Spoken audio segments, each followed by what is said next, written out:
It's midweek. Welcome aboard to your number one show on television. We call this the AM show. You can choose to call it the Benjamin and Sweetie show. And it's a pleasure hosting you this Wednesday morning. And here we are. I'll be serving you the news in a bit, followed by the news review. Guess who joins us? You'd expect them on a Tuesday morning, but we saved them for today. Kojo Poku is an energy analyst. We also have Wisdom Dogbe, a financial analyst. They'll both join the conversation with us right here this morning. After which we'll serve you sports, courtesy Muftau Nabila Abdullahi. And then after that, we get into our big stories. Now, number one on the chopping board. Transitional arrangements are to begin today as both the Akufo-Addo government and the incoming Mahama administration name their transitional team members for the transfer of power. But the question is, how significant are these arrangements for a smooth, seamless, successful transitional process? We'll hear from a member of the incoming government's team, as well as a former government official, just to get a good idea of what we can expect going into those engagements today. But also, what are your immediate expectations of the John Dramani Mahama administration? We bring you responses from some members of the public as I headed out to engage some of them at the Obrasport Trotro station. You don't want to miss that. The views, the thoughts, just amazing. So you want to stick and stay for that as we have those discussions. And of course, on the back of that, we'd love to hear from you. What are your thoughts? What are your views? What are your comments? Well, share them with us via the social media handles throughout the show, and also call when we activate the phone lines. But for now, Ghana 4, let's settle for the news up next.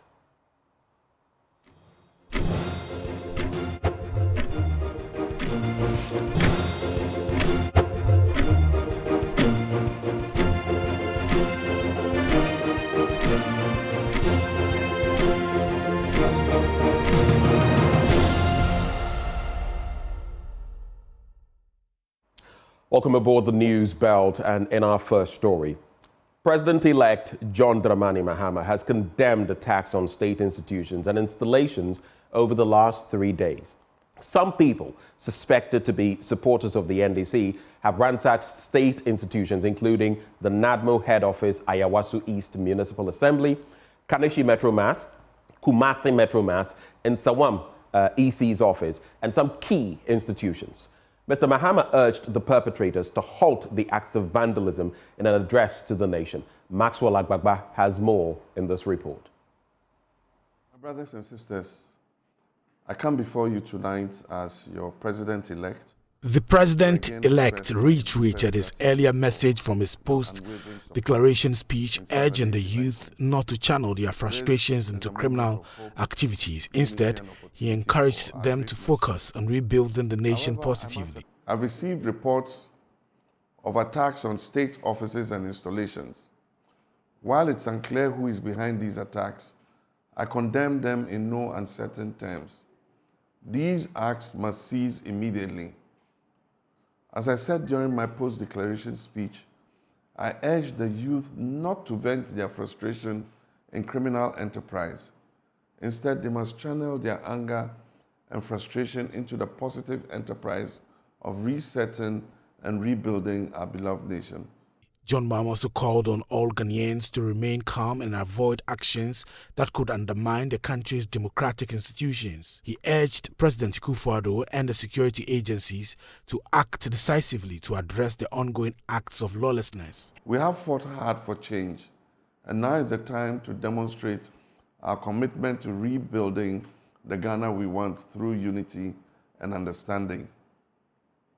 Because state power is still in the hands of the present administration, I call on the President and the security agencies to act decisively to curb the ongoing acts of lawlessness immediately.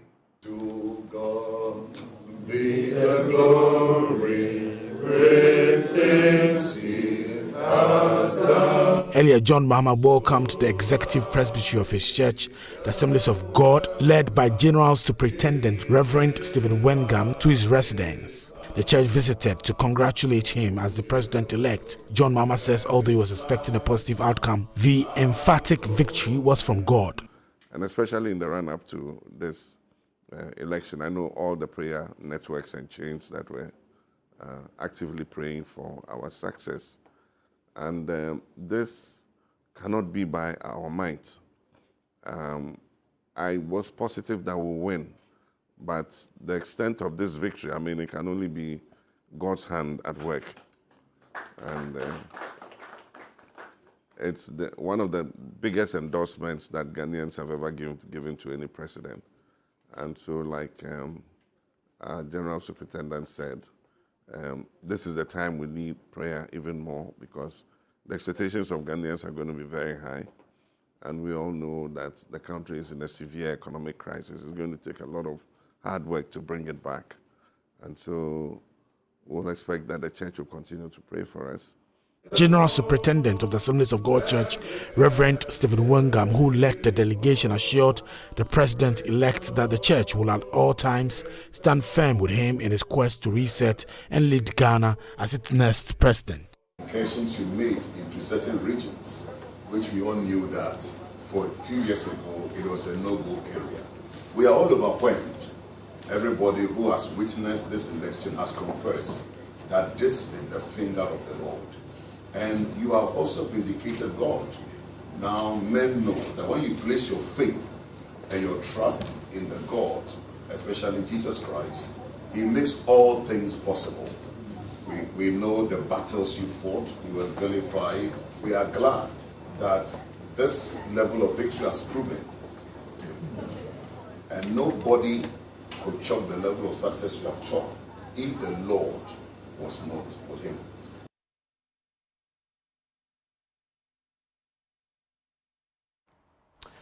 Meanwhile, the National Democratic Congress says it has not commissioned any group of people to move into any government institution to retrieve, take over, or protect any institution. According to the party's General Secretary, Fifi Fiavikwete, anyone who takes the law into his own hands must be strong enough to carry the weight of the law.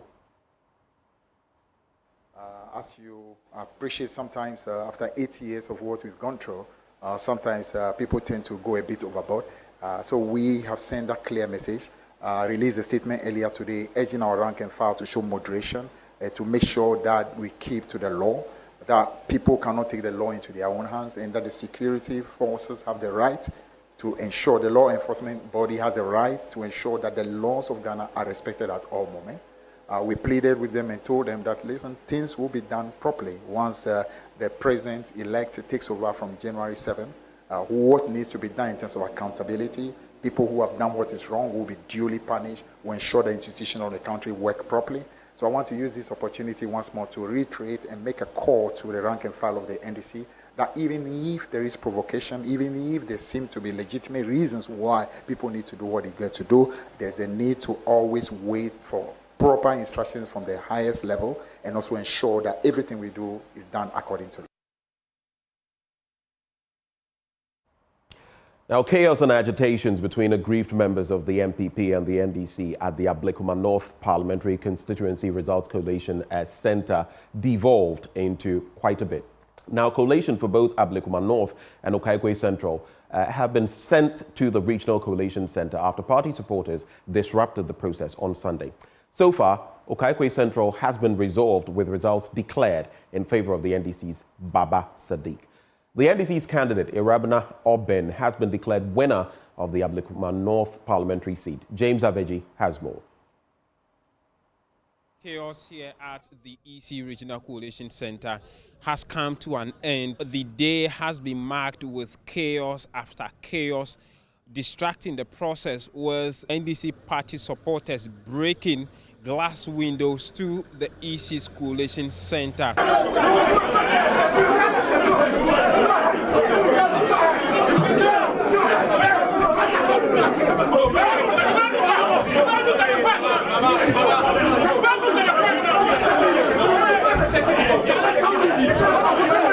In the midst of the final chaos, the EC returning officer have been set to declare the NDC's candidate as winner of the election.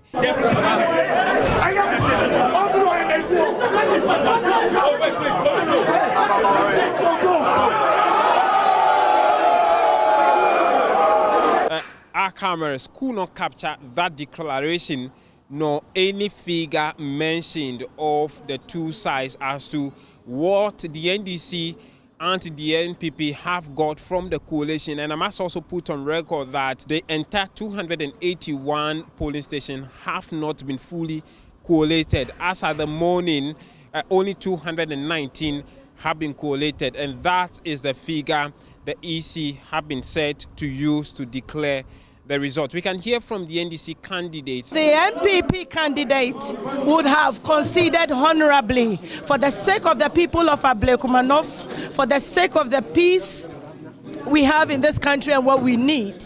But sadly, it has to be this way. However, I just want to express my greatest gratitude to the leadership of the party, National Democratic Congress. But the NPP candidate, Nana Ekuya-Efree, has been rejecting the declaration. We won by 411. She got 34,199. And we had 34,610. And these were the figures we had. We are not going to accept it. We are not going to accept it. Thank you. The NPP regional chairman, Divine Agohome, says they will take a final decision on the next step forward. We'll get back. We are going back into our meeting today, and then very soon, by tomorrow, we should be able to, have a clear direction. From the EC regional coalition here in Accra, my name is James Savaji, reporting for Joy News. In our next story, the Ghana Journalists Association has commended the peaceful nature of the 2024 election coverage, revealing that no media personnel were attacked during the process. Addressing a press briefing at the press center, the Ghana Journalists Association President Albert Kwabena Jumfo acknowledged that while some reporters faced safety concerns and trauma from chaotic incidents, no physical assault on journalists was recorded. Safety concerns. Some reporters experienced some safety issues while reporting from the field, highlighting the need for increased security measures to protect media practitioners. Some of our colleagues were in areas where the shooting incidents occurred. Though we did not receive any report of physical attack, some journalists were traumatized because they were right at the places where the killings took place. But largely, I can say that there wasn't any major report of attack or assault on the media, which means we have really, really done well. Let's clap for ourselves. This is commendable. This is very, very commendable. And I commend all of you for a yeoman's job. Well, the GJA president also urged President Akufo-Addo and the Ghana Armed Forces to take decisive action against individuals involved in acts of vandalism. Is worried about the fact about the acts of vandalism in some parts of the country where people have taken the law into their own hands and are destroying and looting state properties. We condemn this act of vandalism and call on the perpetrators to stop it immediately. Let's do some politics, as the Wa West Member of Parliament-elect Superintendent retired Peter Lanchini Tobu has stated that President-elect John Dramani Mahama represents the hope of Ghana, through whom the people can realize their dreams and aspirations. He noted that Ghanaians endured the pain of bad governance for 8 years under the MPP. However, they had the opportunity last Saturday to remove the government from office, which they did overwhelmingly. Speaking at a victory party in Poyentanga, he posited that President Mahama, upon taking office next month, would reset the country with capable members of the party to alleviate the suffering of the people and improve their economic fortunes. Joy News' Upper West Regional Correspondent Rafiq Salam reports. Following his success in the December 7 elections, Superintendent retired Peter Lanchini Tobu will have another bite of the pie in the 9th Parliament of Ghana. He polled 25,497 votes against his main opponent, James Kirfati, who garnered 10,235 votes. Addressing campaign team members, women groups, and some ward members of the party at Poyentanga, Superintendent retired Peter Lanchini Tobu congratulated President-elect John Dramani Mahama, his wife, Lordina Mahama, and the top hierarchy of the NDC for working to achieve a landslide victory for the party. I want to thank His Excellency, the President-elect, President John Dramani Mahama, for the motivation, the encouragement, and letting us believe in his leadership and his vision to reset Ghana. I stand here today proud to have a President-elect who represents the hope of this country. The President who is coming to ensure that Ghana is reset in a proper manner so that we can put Ghana on the path to transformation. Whilst urging the various ethnic groups in the constituency to see each other as one entity and the other's keeper, he admonished them not to involve themselves in any form of violence, which he said will not give them any good image. No violence, I repeat, no violence will give us any good image. Let's remain calm and have trust and confidence in the leadership of President John Dramani Mahama that come 7th January 2025, when he takes over the reins of this country, all of us will come together to support him to succeed. Because in the National Democratic Congress, we always say we have the men.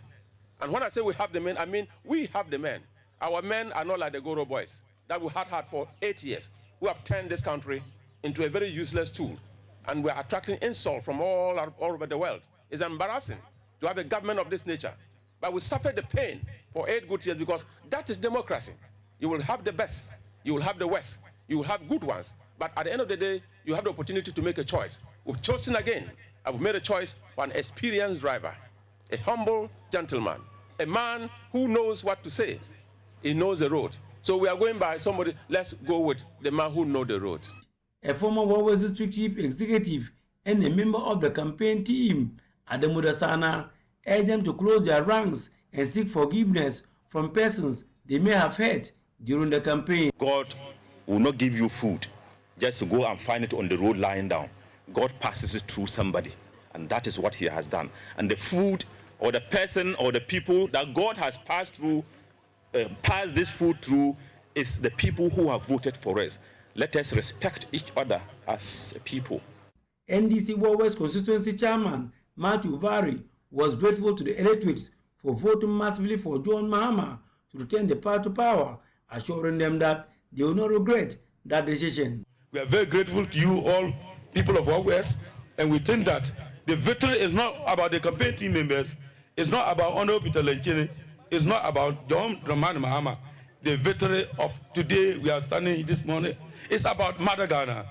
These two people will join hands together to rescue Ghana, Mother Ghana from where the level at which Dr. Bawumia and Nana Addo Dankwa have moved us to.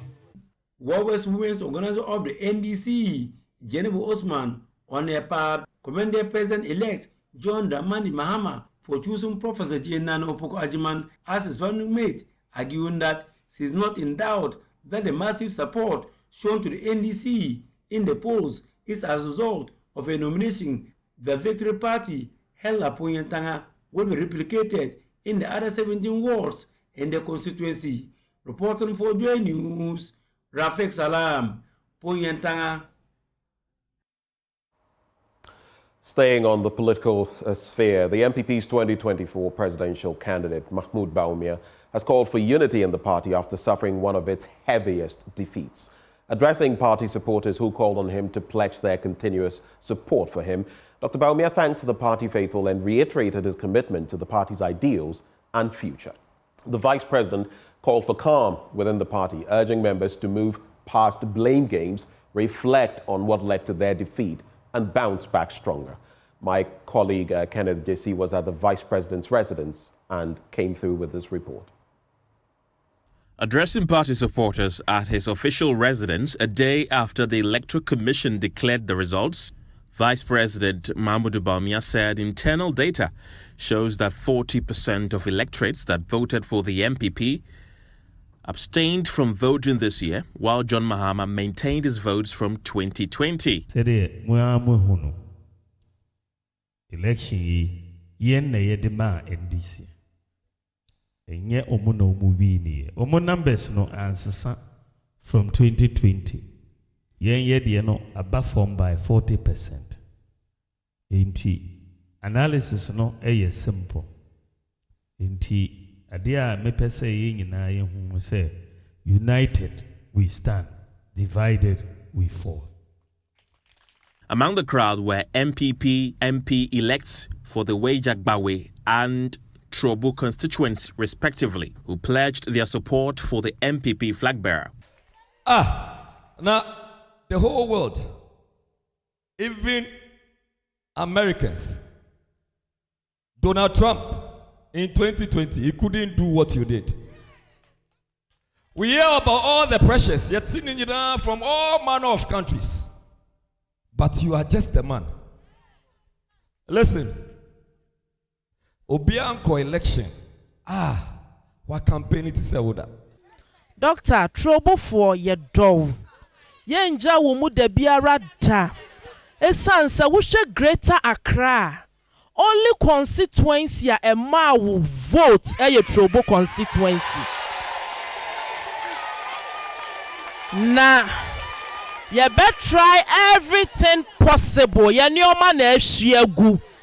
You be wu hawa, you be siya, you be shisheno. Dr. Mahama Bawumia called on all members and supporters of the parties to stop blaming one another over the party's defeat in the 2024 elections and unite ahead of the 2028 elections.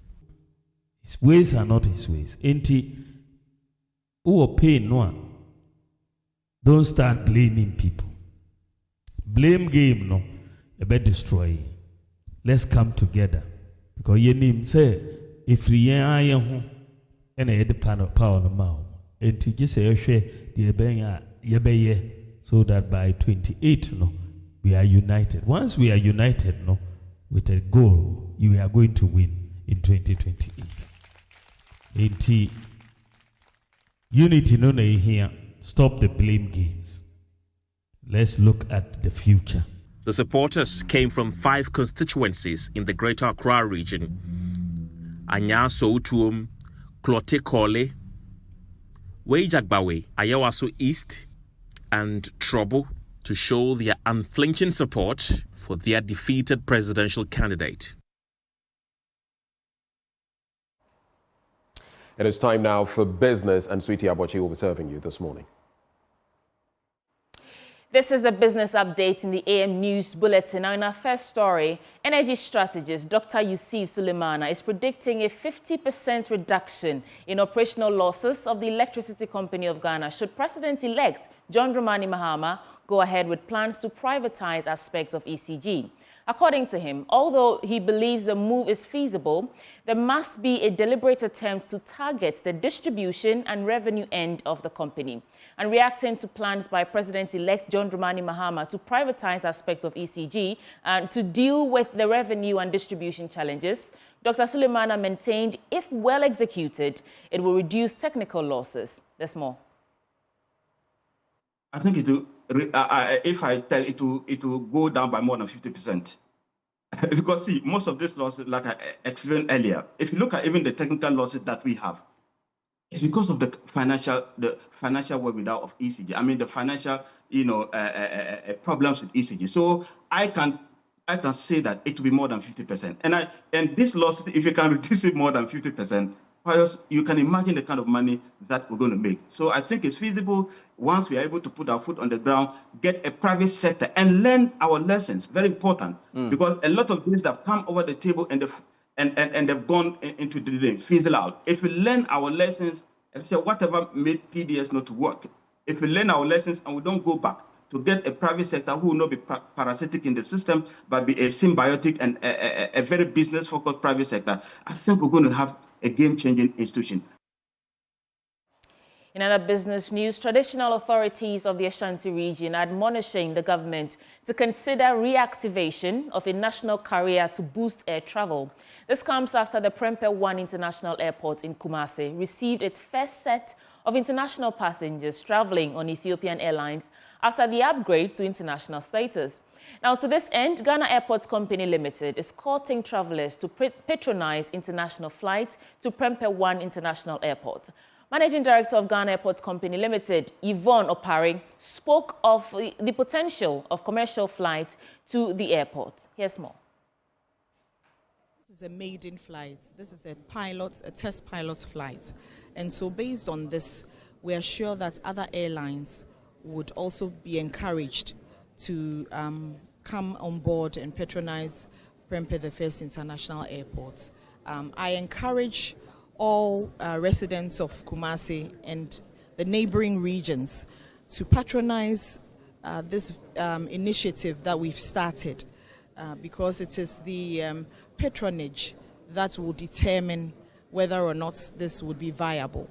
And so I encourage and I appeal to all neighboring regions and also the residents of Asante to be excited about this. I know that the feedback that we are getting shows that there is excitement. People just wanted to make sure that this actually happens so that it will bolster their confidence. And so I'm very positive and I'm sure that going forward we would see more of this in the very near future. The next scheduled flight is for the 15th of December. And so my appeal goes to everyone. Buy your tickets, book your flights, make your reservations so that we can continue this good initiative for Asante and for Ghana. Are you able to confirm the number of people who were on this flight? We had a good number of people for reasons we don't want to mention the exact number, but we had a good number of people. As it is expected, it's a maiden flight. There was uncertainty, so we wouldn't have a full capacity, but we did have a number of people who were on this flight. It makes a journey back to the London in 2 hours. Do you have passengers on board already, people who are ready to go by this? Reservations. And they'll be going back in 2 hours when the flight takes off again. Thank you. My name is Mrs. Yvonne Opare. Thank you. And that's it for Business Update on the AM News Bulletin. Handing over back to Benjamin Akapo. Thank you very much, Sweetie Abochi. And we segue shortly into the news review. Joining us, Kojo Poku, energy analyst. He was helming the Energy Committee of the Dr. Mahmoud Bawumia campaign. And we also have Wisdom Dugbe, a financial analyst. Both of them join us in a bit. You want to stay.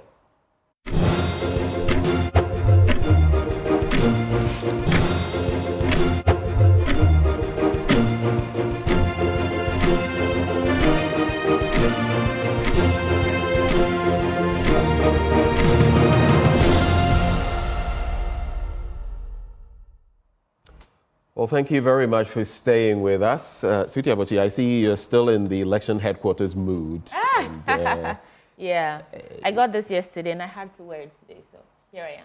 Oh, wait, during the period did you not use it? I was boots on the ground, so I had the tag, the accreditation from the Electoral Commission so that I can get access. So right away come there if a feature. As I did the studio there for I like the film, like he come there for user. All right, anyway, so here we are, time now for the news review. Yeah, we do. And our two guests are joining us today, and I was actually looking forward to seeing you both in the studio, Kojo Poku and Wisdom Dugbe. Good morning and welcome to the AM show. Good morning. Hi, how are you? I'm fabulous. What happened to you? Starting with Kojo. I was expecting you. Well, nobody invited me. You know, I'm a high level dignitary. You can't just expect that I pop up unless I'm invited. The day I came to your studio, it was the public that invited me, so I came. Today, nobody has invited me. It's good to see that you're still in high spirits, Kojo, after, should I say, the conclusion of December 7th election. I've been around. Yeah. Kojo, hold on. Kojo will not allow you to finish a sentence before he wants to come in. And anyway, Wisdom, what about you? Are you still in the country? I'm still here. Here. I had planned to be there yesterday, but there was a couple change of plans here and there. But I'm glad to see Kojo. He honored one promise. He said he was going to wear white right after the election. Why would I not wear white?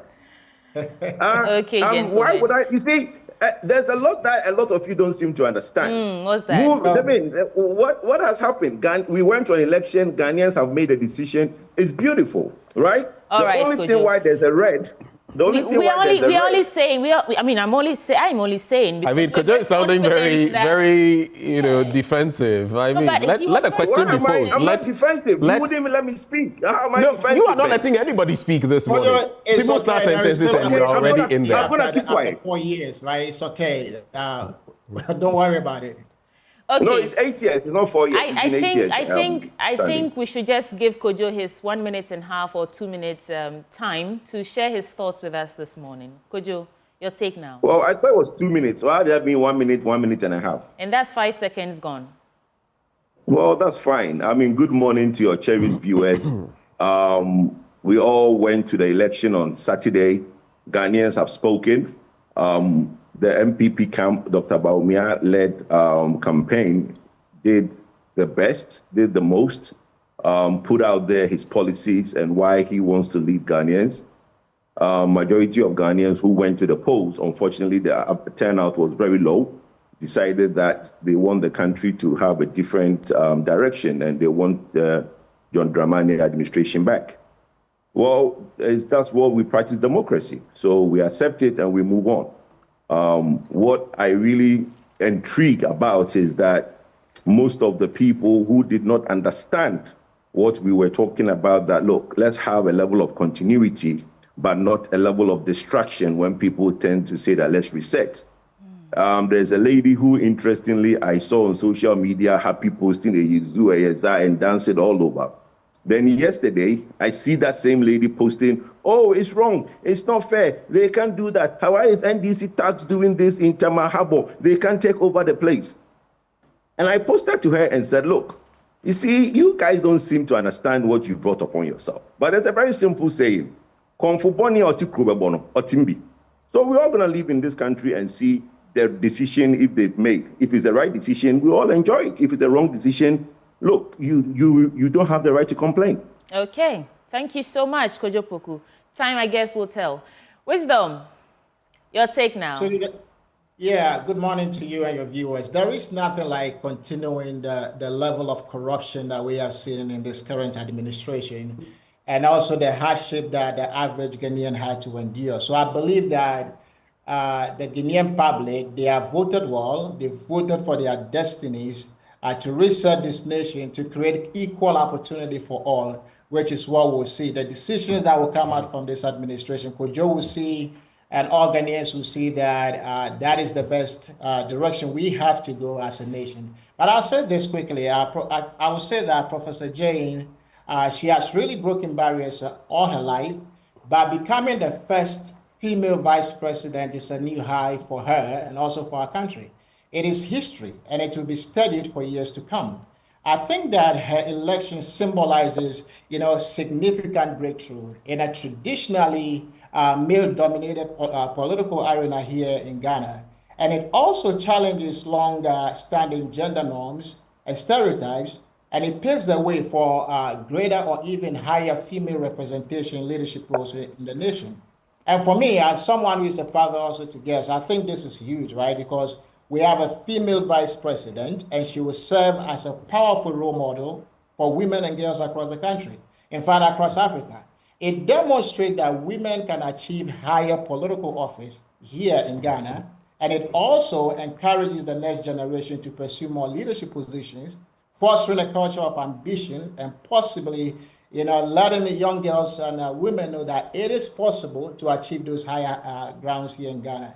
And recently, Ghana's parliament made some good progress with gender equality and also affirmative action. And so I think that Ghana having a first female vice president, that will certainly encourage more advanced discussions around gender equality and women's rights right here in Ghana. Okay, thank you so much. It looks like Mr. Dogbe is the campaign manager for Jane for 2028 because the way he started, let's make progress. I have a few comments. I'm just a big advocate for women, because you haven't noticed. Wisdom, in any case, he was on the energy committee of Dr. Bawumia. Why? Is that a crime? There's no crime in that. Let me just make these quick thoughts. One, Kojo talks about NPP thugs. Sweetie, yesterday I completely... NDC thugs. NDC thugs. Please correct it. NDC thugs. Yeah, NDC You can't thugs. even mention NDC. Why is that? He talks about NDC thugs. I'm sure the MPP thugs in 2016, that one, you might have been in a different... country on a different planet, perhaps. So it's okay for the let me make my point. Let me make my point. Let me make my point. Justify the burning let going me on? make my Ben, point. please stop this. Let me make my point. Because you're so partisan, sometimes you can't see even beyond your nose. Don't do it. Will you keep quiet and let me make my point? Keep quiet and let me make my point. Don't do that. Hold on. Don't do that. Hold on. The whole world is watching you. Don't do that. Hold on for me. If you had listened to me yesterday, if you had listened to me yesterday, and you're going to justify it with 2016, all right.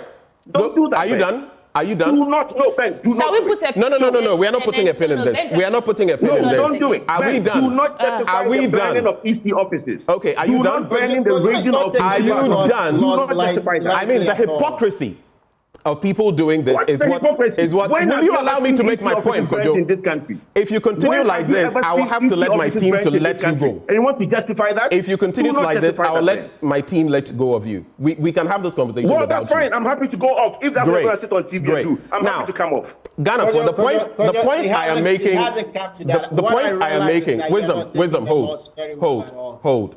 The point I am making is this. I have said it, I have written on it, and I have made mention of the fact that anyone doing this should suffer the consequences of the law, regardless of where you are coming from.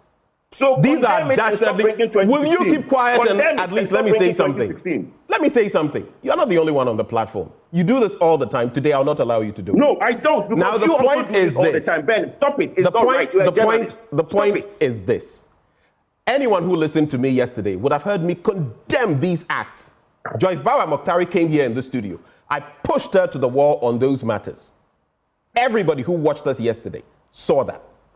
But the point is the hypocrisy of sometimes making it seem it is only one end. We have to find a way. I even made mention of the fact that in signing our peace pacts, we have to find a way of letting our political parties realize that they should call their supporters to order even before the elections. So that regardless of who wins, if your supporters go out there and engage in some of these barbaric and Ghanaian and patriotic acts, they should even lead for those people to be arrested and incarcerated. But let's not play politics with it and act like it is one side that does it. In 2016, did we see what happened in this country? So that is what I'm trying to point to. Now, the second bit, please let me make my point. I'm not done. I never said it was right. If you had stopped to at least listen to someone else, since it's a dialogue, not a monologue, you would have heard what I had to say. Now, even when you look at some of the things happening, I mean, we heard the vice president talk about a low turnout. Indeed, there was a low turnout. We know that a low turnout comes with, a lot of the time, dissatisfaction. We've seen it with the NDC. We've seen it with the MPP. He says that they lost 40% of the votes, but I beg to differ. The low turnout does not mean that necessarily because the NDC scored 6 million plus, which was akin to what they had in the last election, it means they didn't increase their votes. Those who may have voted, who abstained, could have voted either way. So this analysis, I believe, is at least not from Kojo, but I just wanted to chip that in. And the bit about continuity of distraction, like you said, Kojo, that we've opted not for moving forward, but continuity of distraction. Respectfully, I feel it is disrespectful to the Ghanaians who have voted for this resetting, whether for good or bad. In 2016, some people felt it was not the right step. Would we say that we should disrespect what collectively we had chosen in Nana Addo Dankwa Akufo-Addo? Let's watch our words. Back to you, sweetie. Gentlemen, let's get straight into the newspapers. I'll start with the Daily Graphic, and I will avoid this headline so that peace can prevail. Oh, there is peace. Mahama names. Don't avoid it. Well, on the Daily Guide newspaper, stop blame game, Bawumia to NPP. Mahama names transition team, CBG resumes foreign currency trade. And it says NDC thugs, but I want to say alleged NDC thugs on rampage, burning and looting and so on and so forth. That's what I wanted. I mean, those who have been proven, they are thugs. Votes collation suspended amidst violence and irregularities, and police arrest 8 over Metro Mass vandalism. I want to start from the story on that vandalism on page 6 of the Daily Guide newspaper. The Ghana Police Service has apprehended 8 suspects following an attack on the Metro Mass Transit workshop at Sunyani in the Bono region. The individuals identified as Isaka, Abudu Isaiah, Abdul Latif Isan, Amadou Mohammed, Abdullah Adams, and Abdullah Ibrahim unlawfully entered the workshop premises where they threatened and forced workers to vacate their office. I'm particularly excited that the police have apprehended these people. Mahama names transition team. President-elect John Dramani Mahama has named members of the 2024 transition team in line with the Presidential Transition Act 2012. Let me skip to the members of the team. So the members of the 2024 transition team include Julius Deborah, that's co-chairperson, Johnson Asiedu Nketia, Fifi Fiavi Kwete, Dr. Callistus Mahama, and that's secretary, and Dr. Valerie Sawyer. And other members include Professor Kwamena Ahoy, Dr. Kesel Atoforson, Mahama Yarega, Guzi Tano, and Dr. Edward Omane Boamah. So that's the transition team from the camp of the NDC. Let me do 2 more stories from the Daily Guide newspaper, and then I'll come to you, gentlemen. CBG resumes foreign currency trade, and that story is on page 9 of the Daily Guide newspaper. The Consolidated Bank Ghana has announced the resumption of foreign exchange services of all its branches across the country following the restoration of its foreign currency trading license by the Bank of Ghana. And CBG in a statement said the bank had begun offering customers a seamless experience in buying and selling of foreign currency. Good news, bad news? I don't know what you think. Last story I'll do here, mobile money hits 298.6 billion Ghana cedis, according to the Bank of Ghana. Mobile money transactions in the country reached a record high of 728 million in October 2024, with a total value of 298.6 billion Ghana cedis, according to the latest data from the Bank of Ghana. And the figures represent a significant increase from the previous month when 705 million transactions were recorded at a value of 284.9 billion Ghana cedis. So that's the difference. Let me just chip in this. Gold coin price drops amid cedi gains.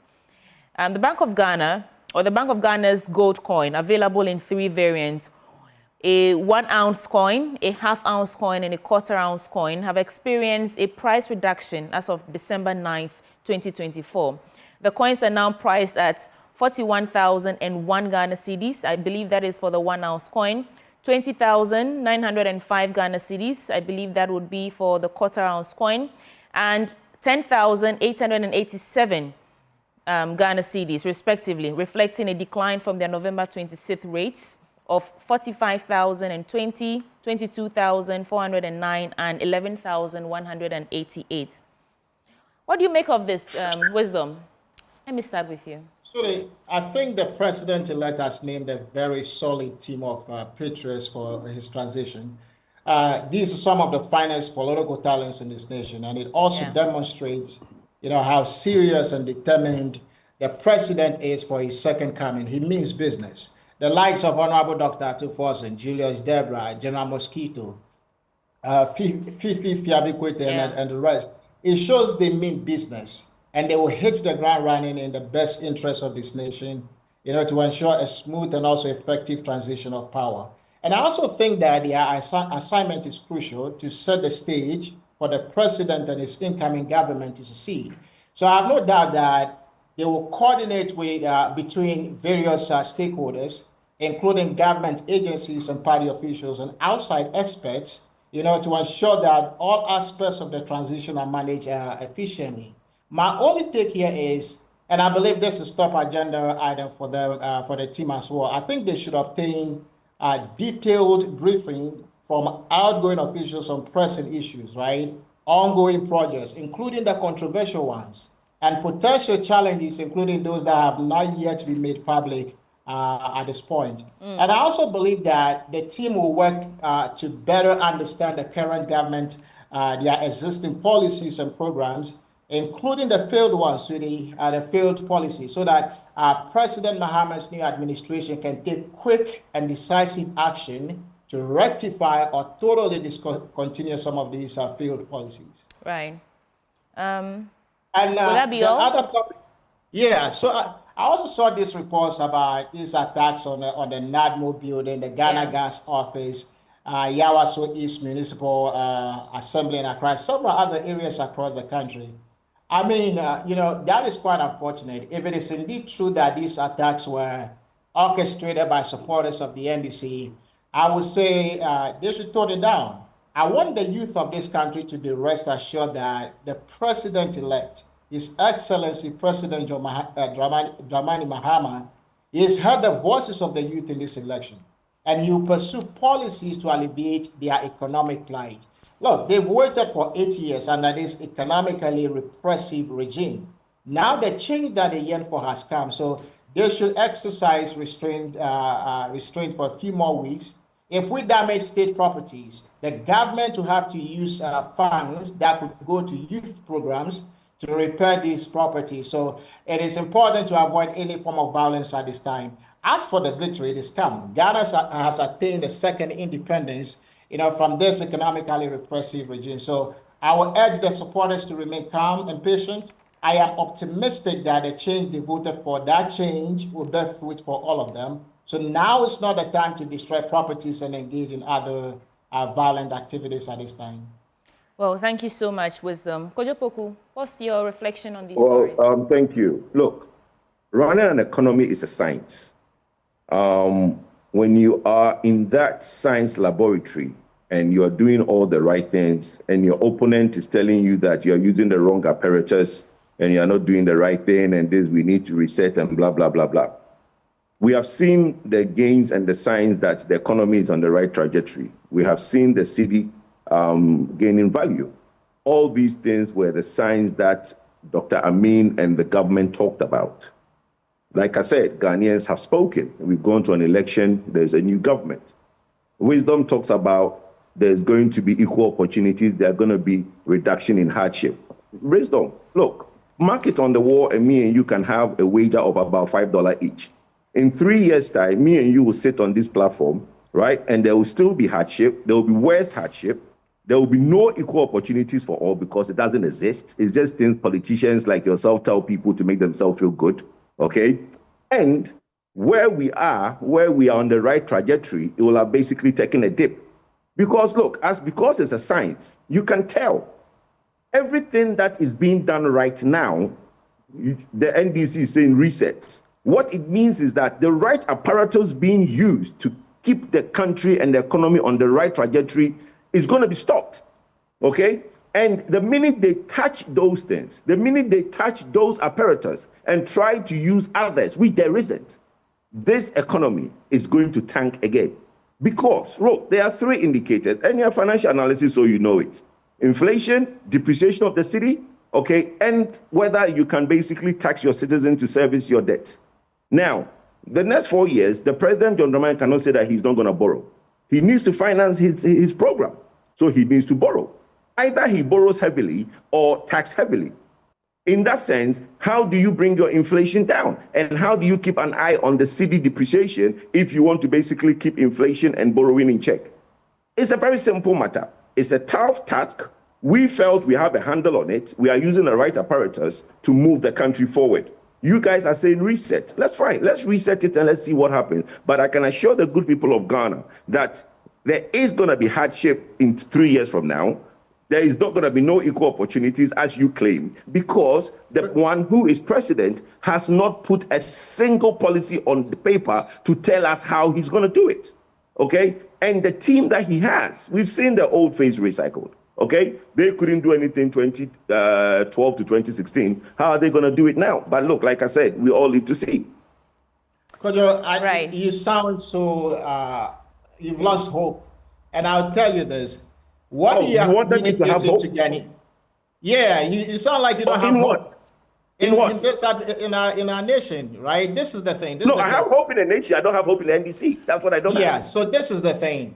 The current state of the economy, the economic hardship that is on Ghanaians today, if you're sitting on TV and telling them it's going to be worse than that, you're just scaring people, and that is not true. I can tell you things are going to get better. Time will tell. Like Abuchi said, I sit at a place where I understand some of the policies that His Excellency John Mahama wants to implement, and I can tell you for a fact that these will change the stories of most Ghanaians economically. No problem. Right. No problem. Mark my words. Mark my words. Wisdom. I understand how. I understand why Kojo would think that it would get worse because it wasn't his party that won. Obviously, if it was NPP, then the plans they had, what he believes would be the best option for the country, would be that. Yes, so let's bear with him. His party just lost an election. No, but that's fine. I mean, that's all that I asked. I'm just saying, Kojo, I understand where you're coming from. Time will tell. We should not be telling the people. Time will tell. Okay, so let's do one paper for you. Gentlemen, wisdom. We have to move on. We have to move on. Wisdom. We have to move on. It's okay to fight a battle in election, but once the election is over, what I expected you and others to do is we all need to come together as one nation and build this country that we all love. It's not a time to.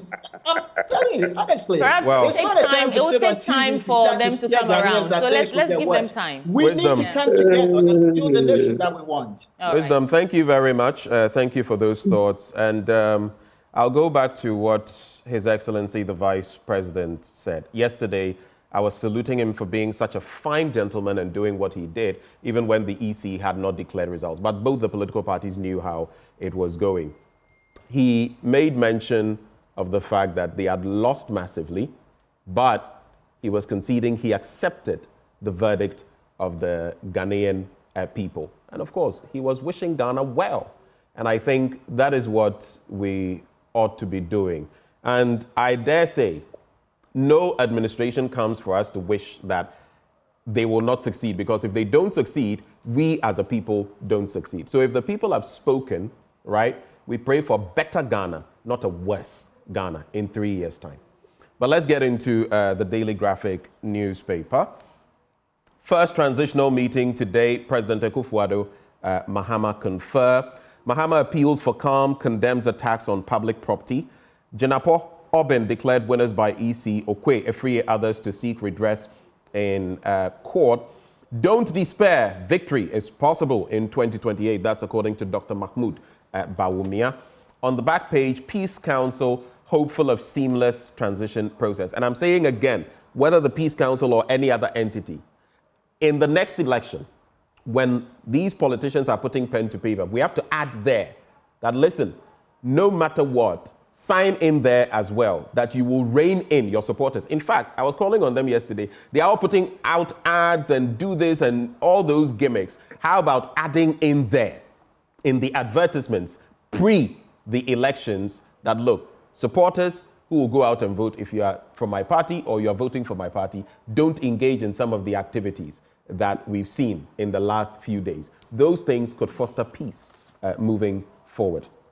UCC Brethren Alumni Club installs solar-powered streetlights at UCC. So the National Council is hopeful of the National Peace Council is hopeful of a smooth transition process following the successful conduct of the 2024 general election. That, it said, was because systems have been put in place for that.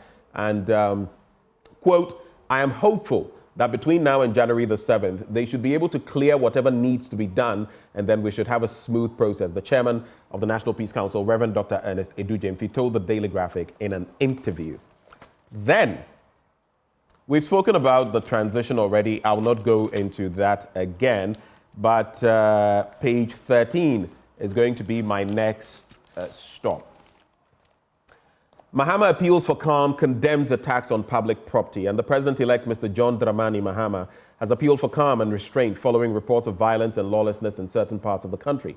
In a live broadcast last night, Mr. Mahama condemned the reported attacks on public facilities and installations and urged citizens to remain calm and avoid actions that could harm Ghana's institutions and democracy. Quoting him, he says, Transitions from one administration to another create the impression of a vacuum in power, and certain people act in their own parochial interest instead of the national interest. He reiterated his call for the youth not to vent their frustrations through criminal enterprises, but instead channel their anger and frustration into positive efforts to rebuild the nation. Like I warned young people yesterday, if you go and do something nefarious and you are arrested, don't think anybody is going to favor you or anything. Wrong is wrong. And if you end up in the cooler, you end up in the cooler.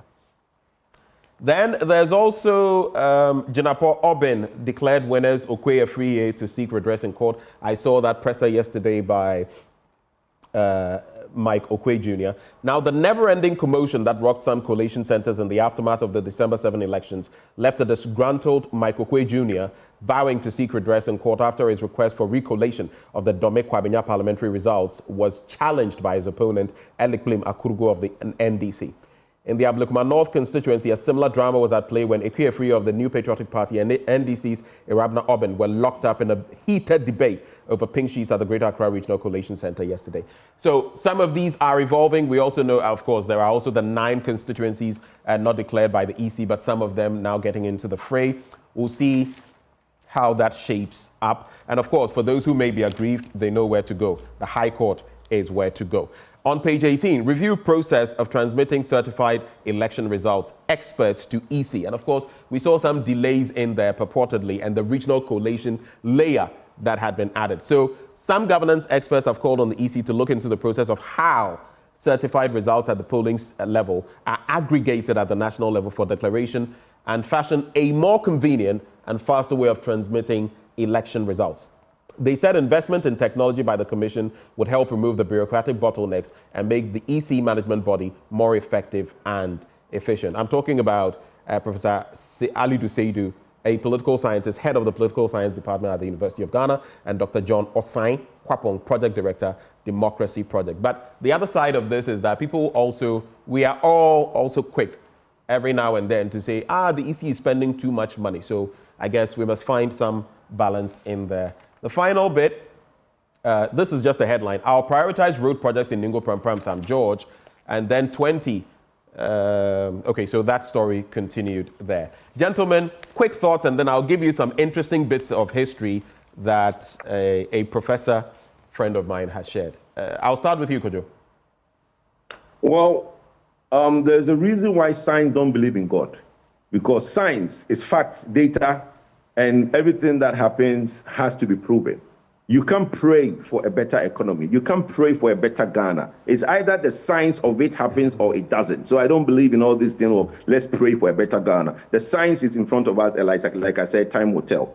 Let's go back onto this issue of people going to collation centers and putting guns, harassing, and basically putting EC officials in so much pressure that they can dictate to the EC official what to say, exactly what to say. We saw a video going around with the Okankwe Central instance.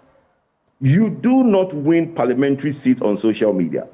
You do not win parliamentary seats by harassing EC officials, because if the numbers are not there, you will not be in that parliamentary chamber. It's as simple as that. And I don't know what the strategy is, and I don't know what the NDC thought, that they could just basically use bravado, okay, and harass everybody out of when the people have voted in a certain direction. That is the will of the town, and that is what will prevail. All these shenanigans, okay, it's not going to work, because Okankwe Central is going to go to court. All these guys are going to go to court. And these things are unprecedented. It's never happened where we've had elections in this country, and 4 days down the line, we are not able to announce parliamentary candidates because thugs are in coalition centers insisting that we disregard some ballot boxes that is being challenged. You can challenge all you want, but you can't announce the results when it's being challenged. And look, we seem to be pushing this thing that we are doing to a different level. I always keep saying, when you point one hand at somebody, look how many that points back to you, because the trend that we are setting today is going to come back to bite us. Wisdom, your thoughts? Yeah, Kojo, to your earlier point, I have a different opinion. I believe in the power of prayer. So I believe we can pray for a better Ghana and also take the necessary actions to make sure that we have that better Ghana. So prayer and action should work for our nation. But I think that Dr. Bawumia saying that victory is possible in 2028 is saying that only to appease the base. I say that because I personally don't see any victory for the NPP in the next 12 years, right? Unless they make certain fundamental changes.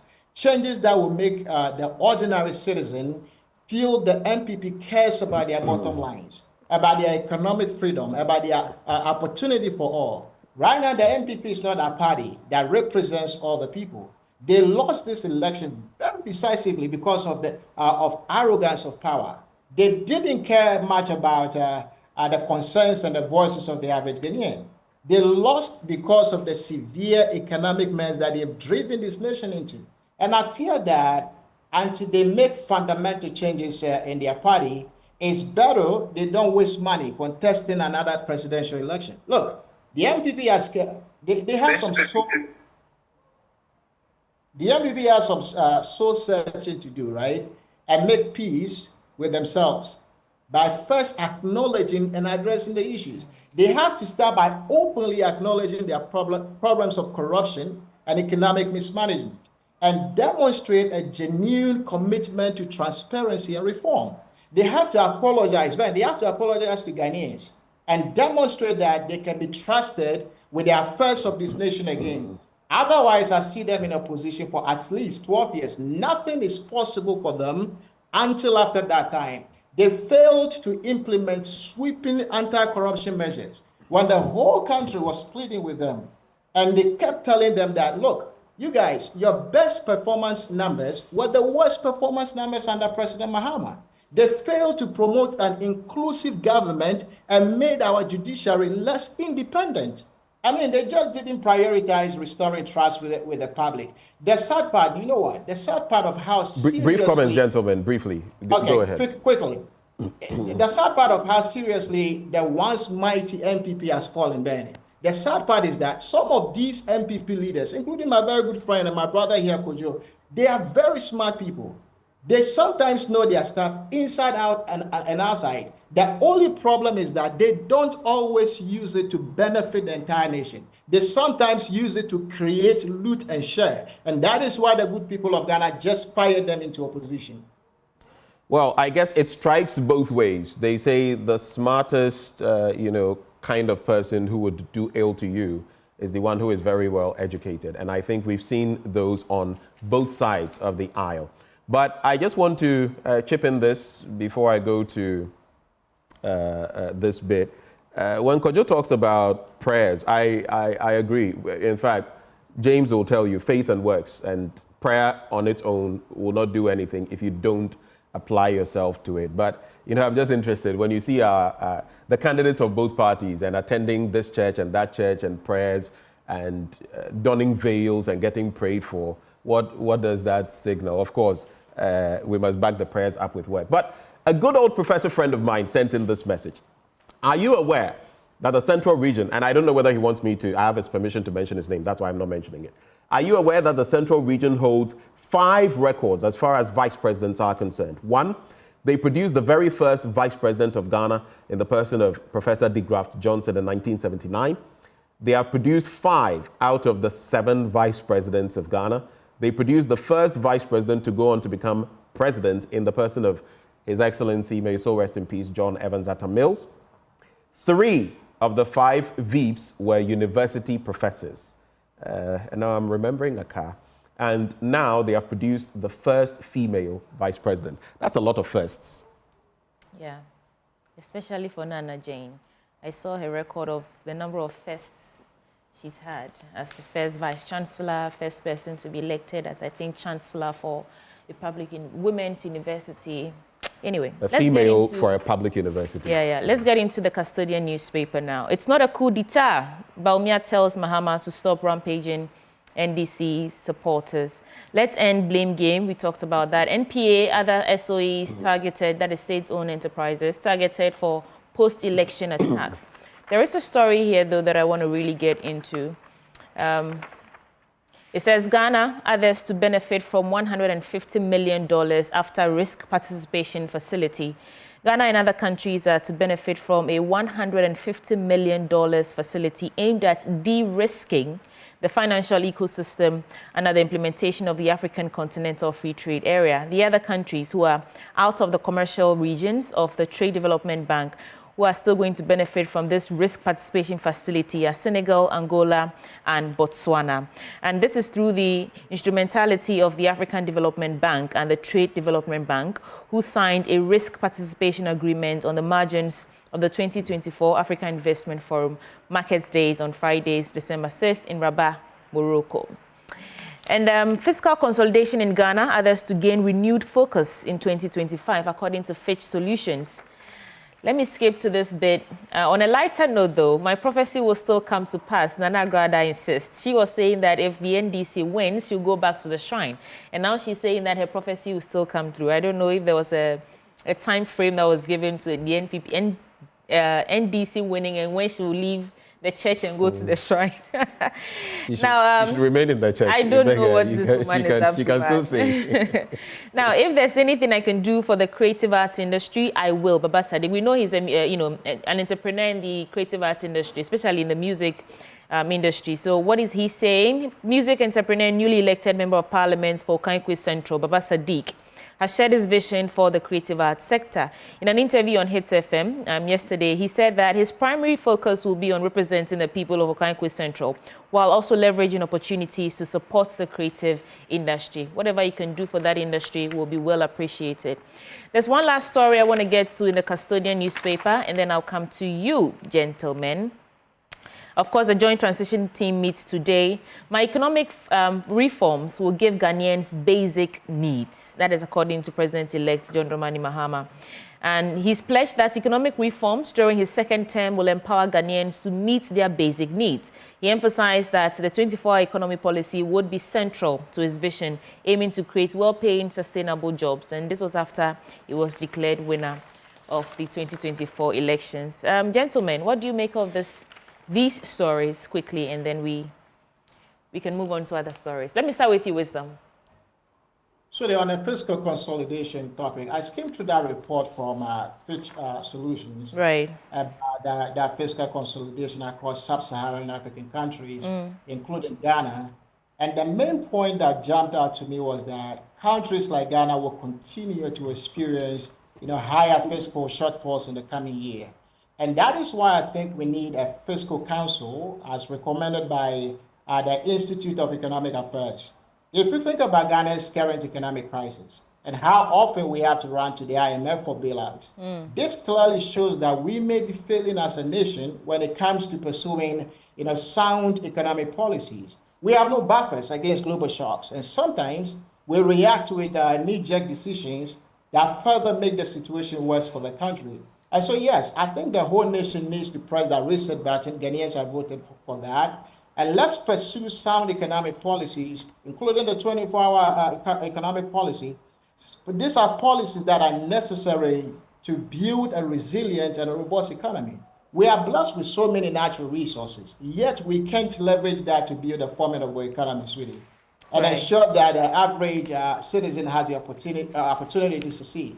That is concerning, sweetie. So yes, we need to take drastic fiscal measures now so we can better weather the economic storm next year. Thank you. Wisdom. Kojopoku, your take on these? Well, look, Baba Sadiq has not won anything. His declaration will be challenged in court by Honorable Patrick Bawumia. He's a winner. The documents, the coalition, and everything, even his own, Baba Sadiq's own documents that he put out is in contract to what was declared. Okay, so look, he can't do anything for anybody because he's not going to be an MP. He's basically going to be challenged in court. That is one seat I will bet. Let me finish. That's one seat I will bet my whole money on that it will not stand. Honorable Patrick Bawumia is the winner of that constituency. Dr. Bawumia as well, my brother. But let me make my point. Look, this issue of fiscal council will not help anybody. We know what the issues are. If you did not know what the issues are, which clearly we don't see it on any paper, all we keep hearing is 24-hour economy, an economic program that has not been costed. Okay, we clearly heard it from the president that he doesn't know how much it's going to cost. He doesn't know when it's going to be start. He clearly admitted that it's not going to start from the 8th of January. It's going to take some time to kick off. We are building our hopes of this economy that has doubled the last time that he was in power, right? Okay. He's going to come in and gamble with a policy that he's now going to do a feasibility for. Okay. We don't have a problem with it. All right. Thank you, Kojo. Our time is up. But okay, let's I'll leave. conclude briefly.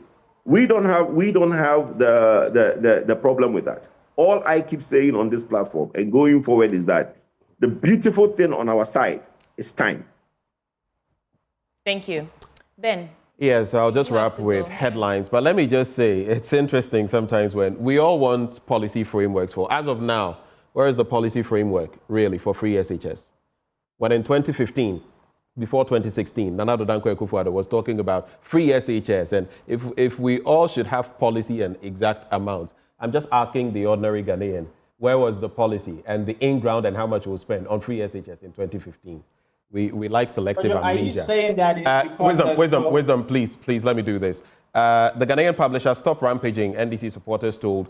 There's also police investigates attack at Ursula's residence, the Ghanaian publisher. Over 2 million MPP voters in 2020 didn't vote in 2024. It's the whole bit about they are our voters and the claims without realizing that Ghanaians can shift anytime, regardless of which party.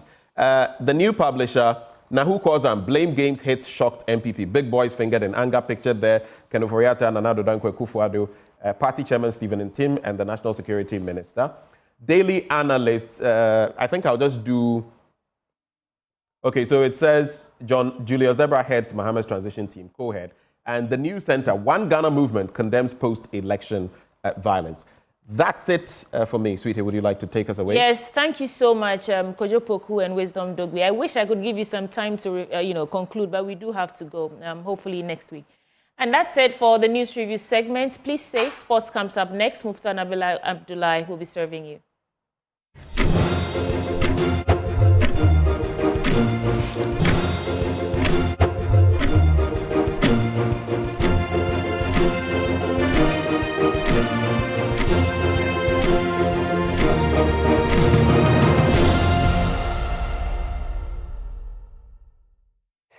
Good morning, everyone. Welcome to AM Sports. Here with me, Mufta Nabila Abdullahi. African Games gold medalist Cadman Evans Yemwa would finally graduate following the decision of his school to absorb his school fees by handing him a scholarship. Cadman was at the verge of missing out on graduation until Joy Sports reported that the African Games gold medalist was at the verge of being kicked out of school for his failure to be able to meet his school fees. He's been speaking to Joy Sports, where he's expressed his gratitude to the team for bringing to light his issues and the decision of his school to finally absorb the cost. The good thing is that my management up here, that's the athletic director and the university president, saw the video and then called me up for a meeting to figure out a way to help me out. This meeting happened like November 18th, November 20th. And we all sat down to analyze what's going on, like how best they could help me. And it was just a break in information, like the chain of information, the chain of command wasn't really clear. It was the failure of one part to inform the rest of the stakeholders. So that's how come the top management didn't know about my situation. So they were all surprised and they decided to help me out. So they promised to pay my tuition, but I know people just make promises and don't fulfill it. So I was just hoping they carry through, which indeed they did. So I'm here today to inform you that my tuition has been paid off and I'm scheduled to graduate this Saturday, 5:30 p.m. So yeah, my management has paid my tuition off, and I just wanted you to know and express my profound gratitude for you leading this conversation, spearheading this interview and all that, and trying to provide solutions to whenever this situation came up. And during the elections that was conducted on Saturday, many people within the sporting space, there were those who won and there were those who lost. The current Minister of Youth and Sports, Mustafa Yusuf, he retained his seat. The bankroller of Inswatraman FC lost. Mr. Bafo lost. Hoho United bankroller, Mr. Peter Mewu, also lost his seat. Frederick Echiampon, who is an executive council member, was seeking to get into parliament. Unfortunately, he could not also make it. My colleague, Abdul Karim Benin, has details of the losers and winners within the sporting space during the parliamentary elections. Minister Mustafa Yusuf has retained his seat as the Member of Parliament for the Yagaba Kobori constituency, but his deputy, Evans Bobi Ose, lost his re-election bid in the Isunafu North constituency in the Ahafo region. Karela United bankroller Haruna Idrisu has also retained his seat as the Member of Parliament for the Tamale South constituency. But Nswatraman owner Ignatius Bafo Ewa will not be returning to Parliament after losing his re-election bid in the Sunyani West constituency to the NDC. GFA Executive Council member Frederick Achampon's bid to enter Parliament on the ticket of the MPP in the Ahafo Ano South East constituency was unsuccessful. Younger brother of New Edibiasi FC owner Abdel Salam Yakubu, whose name is Adams Abdel Salam, retained his seat for the NDC in the New Edubiasu constituency in the Ashanti region. Hohoi United bankroller, a minister for railways development, John Peter Amewu, was also unseated in the Hohoi constituency, where he was beaten by the NDC candidate Thomas Wolanyo. Finally, former Deputy Sports Minister and current CEO of the National Youth Authority, Pius Enam Hajide, has also lost in the Eswajaman constituency.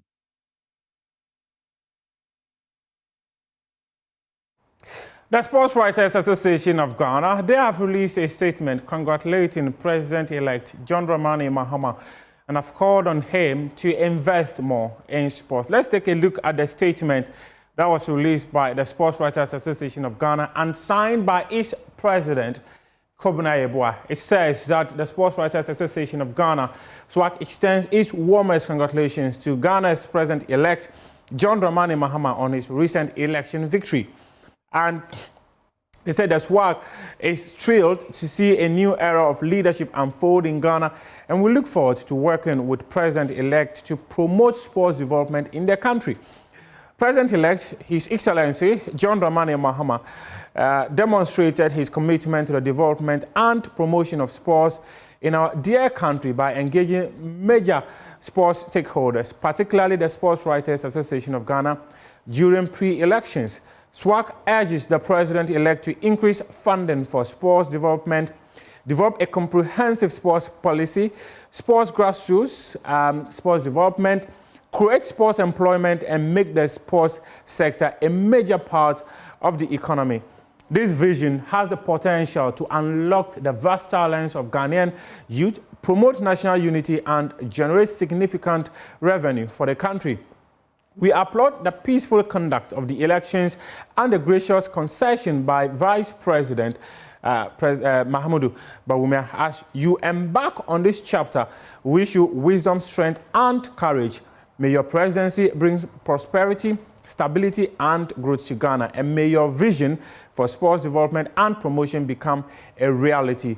We look forward to working with him to make a positive impact in Ghana sports. With the greatest respect, congratulations, President-elect, His Excellency John Dramani Mahama. And from John Dramani Mahama, the president of Ghana Athletics, Baf Hussein, he has also been named the leader of Federation of the Year by the Confederation of African Athletics. Bawumia Hussein, who was voted president of Ghana Athletics in August 2023, according to the Confederation of African Athletics, showed leadership during the African Games 2023, which was staged in Ghana. And according to them, the athletics event was the biggest and the most patronized event during the competition.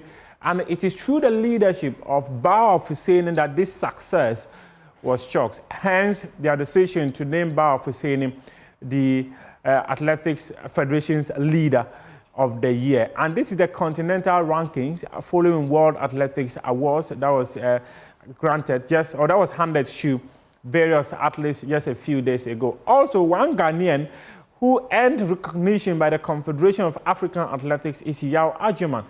He is someone who has a bit of special needs, but despite this, he contributed heavily to the success of the organization of the African Games by supervising the call room and ensuring that all athletes were at their point to ensure that the event went through smoothly. So Yao Ajuman was also another person who earned recognition from the Confederation of African Athletics for their outstanding contribution to Ghana's organization of the African Games 2023. Now, let's take a look at the results of matches that were played on Tuesday night in the UEFA Champions League, just as you've seen there. And Girona, they sat at home and lost 1-0 to Liverpool. Liverpool continued to lead the table. There was Dynamo, they drew 0-0 against Celtic. Atalanta sat at home and lost 2-3 to Real Madrid. Brest sat at home and also won 1-0 against PSV. Club Brugge 1-2-1 against Sporting Lisbon. RB Leipzig also lost 3-2 to Aston Villa. Bayer Leverkusen 1-1-0 against Inter Milan. Just as you saw it gone by a couple of minutes ago. And it was Mokel who scored late to hand Xabi Alonso's men the victory.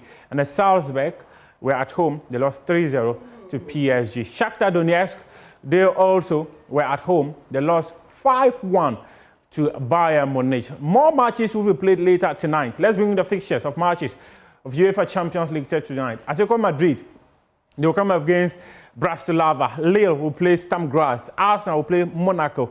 Borussia Dortmund will come up against Barcelona. Benfica will play Bologna. Feyenoord versus Sparta Praha. Juventus versus Manchester City. AC Milan versus Sevilla, and Stuttgart will play Young Boys. So these are the fixtures for UEFA Champions League matches later tonight. And on this note, this is how we're wrapping up AM Sports here with me, Muftau Nabila Abda. We appreciate your time.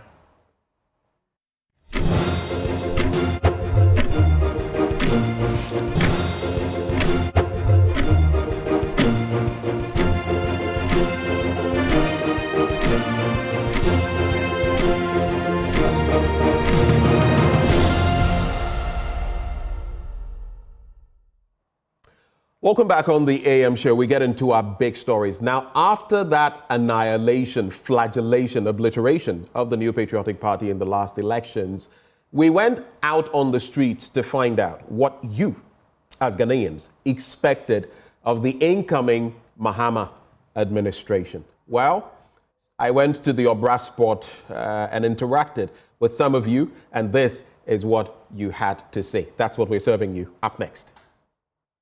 Yeah, from I would do review. Yeah, President. I would do review. I would review.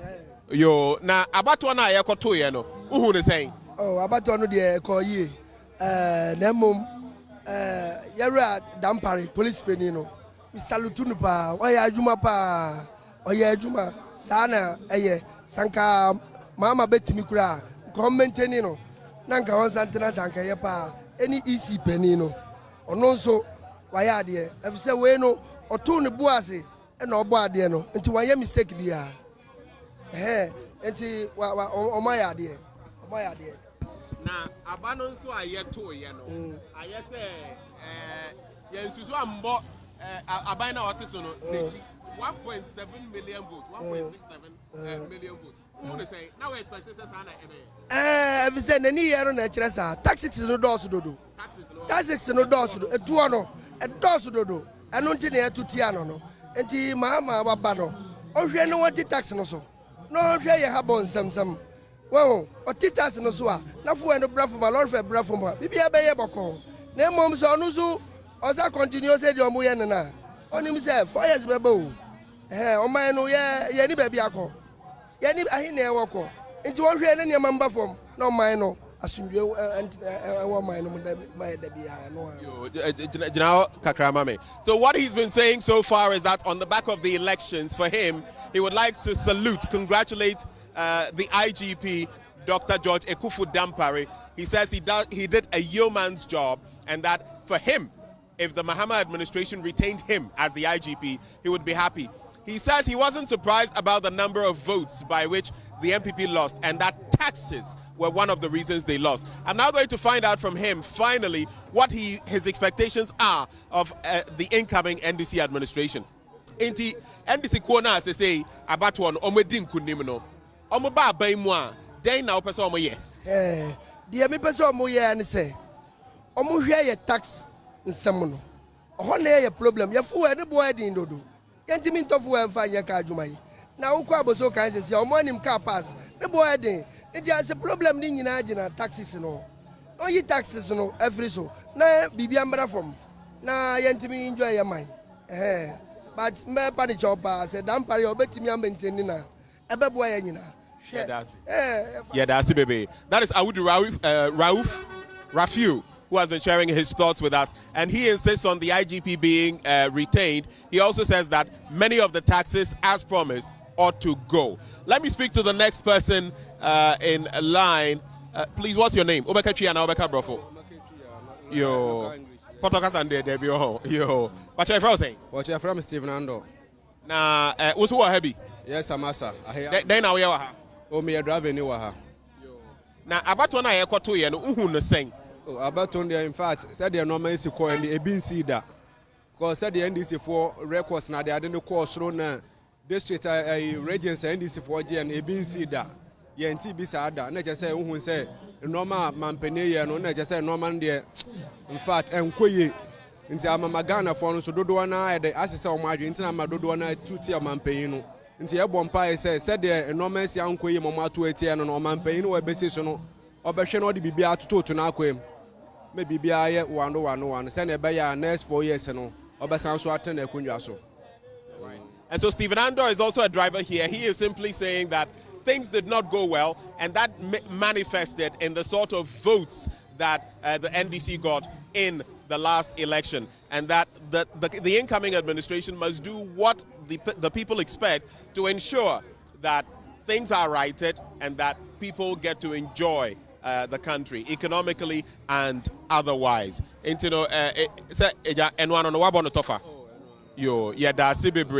Let me speak to this gentleman here. He also joins the conversation. But what are you saying? Godfred Ako. Now where are you? Oh, me station chief driver. I was station here. Obla Sport. All right, Godfred Ako is the station, the chief driver. Now, about one I told you and say, who say? I say, Obi Basi tsunami. Just say, babya NDC. Now who says I never go. Na ye na nwene sa atimi asi na esi so anya wonwa e bi ze depend there was a system na ye na ye nya ne sa free MPP nten ti ne hia ma change but ye hia so wura Mahama wa be di suda onim kwan onim se ne mamu ni tirada ti so wa bai ni wo so bitimi ye nwoma ma nwoma se sama ye ya ye ne beje ehun se ne ye hwe so Oman no bitimi akọ nanim na nyi akọ nanim kama amaye. Denti na odwe say MPP edi nkukuo poto se ne omudi ye no denti na odwe say sabai me wonu say Ghana wo omumu didie bebre ebise enim say owura je kufu abeye bi pen enti na say ne omo ba no ne didie enyi de ta omati wo 2016 no em say na nke be kọ no ama Oman no enyina no ye anya ne sa se ne ye pe no na ma ekukuo poto na timi aba ne sa bebre na timi anto aba ama feeling na aba ne sa. Na Eja Ekufuado, His Excellency, says no Nimre no etu etwa. Now they importing now the bekaino. Oh, mekaino work. Send you otimi see jinaya otimi jina na so timi ye. Say Fred Kesho obeye otimi jina so ye. At least obi aponya 11 to 2 cedi ni banya 1 cedi wo mu a wo ye. Wa ye ma yetimo so wo ye. or yet to meet me the next form to me baby but ne do baby na ve say enwoma bi wo ha futuo bi wo ha won timi ntie ma what media aka enho ama na timi atimu etimi kan dem de be kan na say otimi si gina ya otimi ye ma otimi ye free education ma mitimi hu that's fine nti eno de otimi ye osi ni pi ye na nso eduru baby no na ese o mabubu empraye gu o masum nti o ka bibia o monte mo de no nko ana e dada o mo say bia no nko ana mo de bo nwansa fa hene say bia watimi aye no de bia dada nkofo bet ne no nko ana na Ghana no ye hia nyoma bebiri wo ma na aka chi but nti say abudu no no okura na ye nim say na be koso akona anim eno so obubu onua gu na so nyoma aye feeling ama yesa onua me da se bebre minim say wo ye adwuma. Basically what he is saying is there were certain conditions that led to the demise of the MPP or its gargantuan loss in the last elections. And he says that while free SHS was a good policy, there were certain things that were going awry, going wrong. And when you said it, no one would listen. That led to the capitulation of the MPP in the last election. He also says that the former president, Mahama, has been there before. And if he's returning, he should know that the expectations are high and that people want him to do the right thing to make us better. Let me move on to see whether I can get a few more people to interact with. King George. King George, where you are? I'm trying. Now, also about what you say. Oh, me was Ekoye. Ekoye, oh. Ekoye pa. Inti Yezuana. Oh, Yezuba. Sa. So to my NDC. Bachan. Now NDC na automom on the day na automom. Oh, me, I did not tell me to Mamu say. I did expect to say Omuyanu. Someone you cry, they will do better than this MPP government. Oh, into who they say MPP and to me and your ways are I say NDC and come by at least on by Abroso. Yeah, especially cathedral like this. We must see a judge for that to Oban Ubu down in a government is coming this year. Oh, that's what to start to a fan for Sobia and Bagana for. And then we come yet to meet to about it itself. Yo. Omane Boamah dada yasan to aba mano your friend John Dramani Mahama oba den na wo pese oye. Oh, I requesting person you say special microphone madi on my sikano e be say on chi o mo fa go do court no mu je say court judge for you no say one we say obi ade o my sika say yen jelo mo na so mo ji sikano no mo sa jelo mu kam. For example, obi timi ko wi obi body and say banshi na ponchi o mo timi jelo nu be 5 years na 10 years how much obi a what me do on my sika e say sa ko so mo ji sa scan nyina yen jelo mu kan e say e jelo stop say next time wa wo be ba o man want me dey say we yen no and I we on my sika say jelo mu no obi an 5 years sample. Yo, King George here that's say when you atwetwe nkomo. King George is a driver here. He also says, listen, for him he voted for the NDC and that things were simply going askew, and that for him he feels that even if the NDC doesn't perform, they'll perform better than the MPP has done this past administration or the current administration. He also says for him one thing he's looking forward to is the recovery of some of these assets, the wrongs that have been done, people who have stolen state resources. He wants them to be recovered. There's been talk about Operation Recover All Loot. He is saying he's an advocate and he wants that to be done forcefully to ensure that moving forward, people will learn certain lessons. Let me speak to a few more people here and see what their thoughts are. Eja, me say wo pai mu wa ha. Wo koyin? Eko temate nwa. Temate nwa. I say tema bebi a wo ko no kra no. Eho aye green nkwa, NDC nkwa, ahaban bono na abato no wutu bi. Mitubi pa. Woto ma wan? Mituma NDC. Woto ma NDC. Adenti na woto ma NDC. Sesi a me hu say nyama no koye ma ye drivers no. Adichi bia na etu petrol. Adichi bia na etu petrol. Ye tu petrol be 5 times. Na ye tu lole fam ye. Enu e ha ye. Ye cow na for etu omusesi mu a.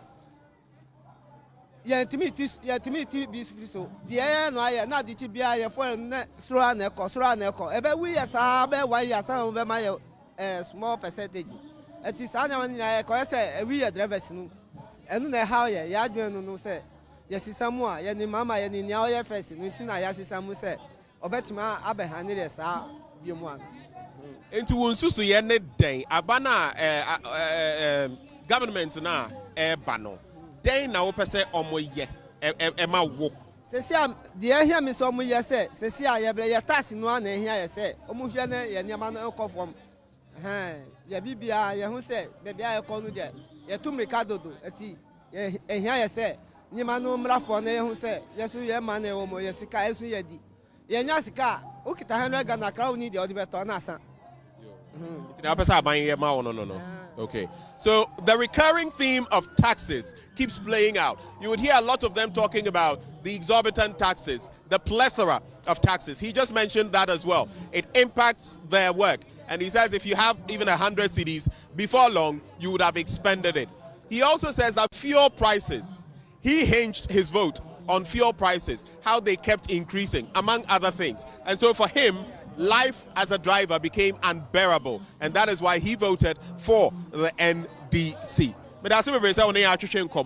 My interest let's come now and speak to some of the occupants in the vehicle and find out what they will have to share as well. You are live on Joy News.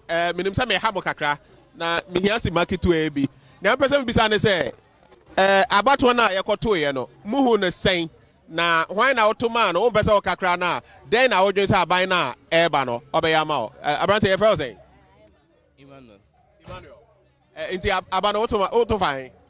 Oh, I want to speak English right. What's the same one? Yeah. Okay, then inti na what's the same? Oh, because of MPP arrogance, then at the same time kokotako. Yeah, because they believe as if like they live in their own world, you see. And when you complain, they don't have anything saying about it. So I felt that it's good to change. Yeah. All right. And we can only do one person because the bus is actually full here. Eja, pacho morning o. Obe frukana. Na ubetimi ni atwitwe nkomo to ebi. Yo, abana ye to ye say sia no enche ye bia no. Uhu ne sen. Abana de we say Mahama deserve say o win election. Denti. O hwe na enema mu aden. We say skasam ne economy no. Mu aden power. O twa de ayento ne skasam ti no. The Mahama deserve so win election. Na say be ya wa win no. Enema bo beba fon ama na yeso yetimi anyeska agu ebutom. He says the economy was really hard. And so for him, Mahama deserved to come. Mahama deserved to win this election. And that now that he has come, what he expects of him, his expectation is that he'll put in place the right measures to ensure that they feel better in their pockets. Let me move on and see whether I can interact with maybe one or two more people, and we'll call it a wrap here. Eja, send your original hopinti there. Me pese me no church in komo kakra. Your friend saying? Emmanuel Ezwa. Na abana yeto ye na nse ya no uhu ne say what to find? Oh, me dem to my MPP. Okay, what to my MPP. Then tina o ma ye ne o ma twetwe nkomo bibre na o so to my NDC okom obre eto ne na sefo na o then tina o to my MPP. Dem to me to MPP ni say MPP aban no ye ni ma so da ma Ghana for nya benefit me bo free education. I hope so won kwa wo yam interview no wo buso bi akọ free education ni bi. Me bo ada say me bo. Me bo ada say ampa. Oh, obia ebia ka no. So waka say wa benefit bi ada me bo. Enti say won say aban bi aba o de oye. Enti John the man Mahama no so e ba no. O ma de owo onu so aba ba o ma ye nyina ye hwe. But asamba kwa me de ma nkrama John the man Mahama say oni NDC members nyina nkasa. Ntutu afọ asema mo ye okrom no mo nyai. Aban no obi anka so win ye wa win. Idata commission abo aban de ama say wa win.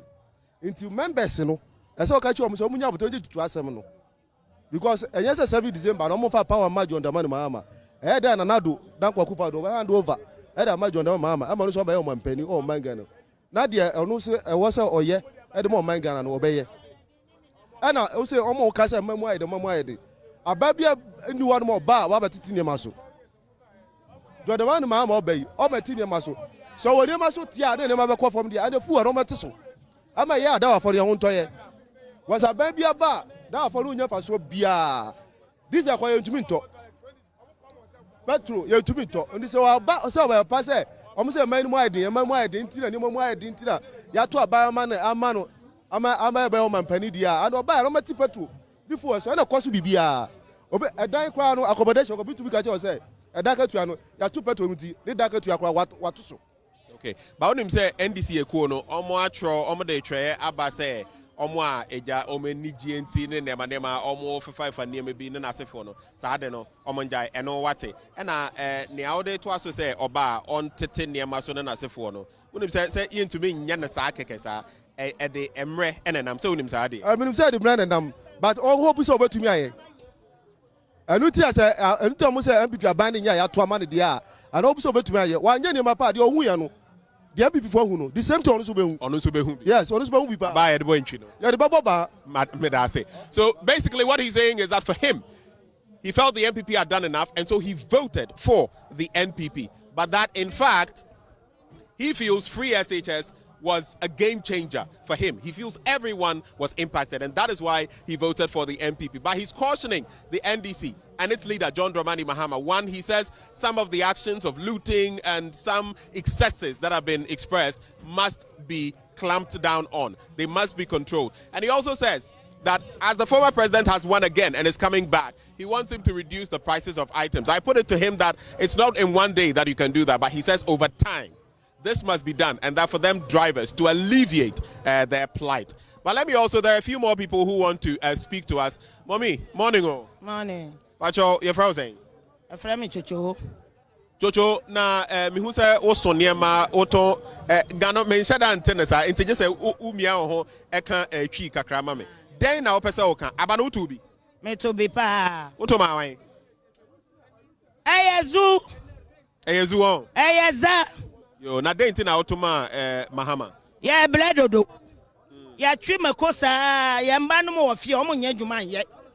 Me a me jina 68 years na me go so apia water. Because if you nye nti ukoba obeiska dia ma nanano mo. Enkola ne membamba mamba no mo. Na ka memba no mo nya dwuma ye a anka bebia madoyi me nsu apia water we. Na madane ko siampeni wo station ha. Obi aso na oka de opekira wo. Nti de ye pe ne se me jina no edamakuma so se me ntu abama GM.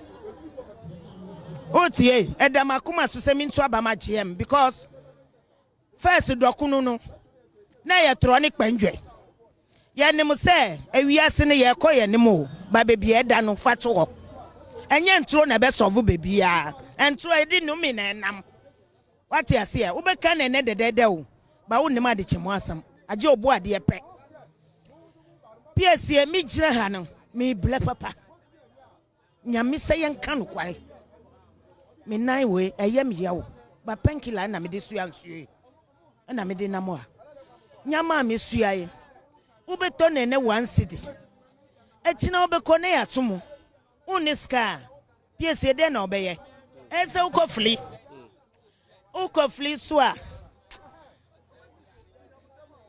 pressure on. Oh mommy ukofli so a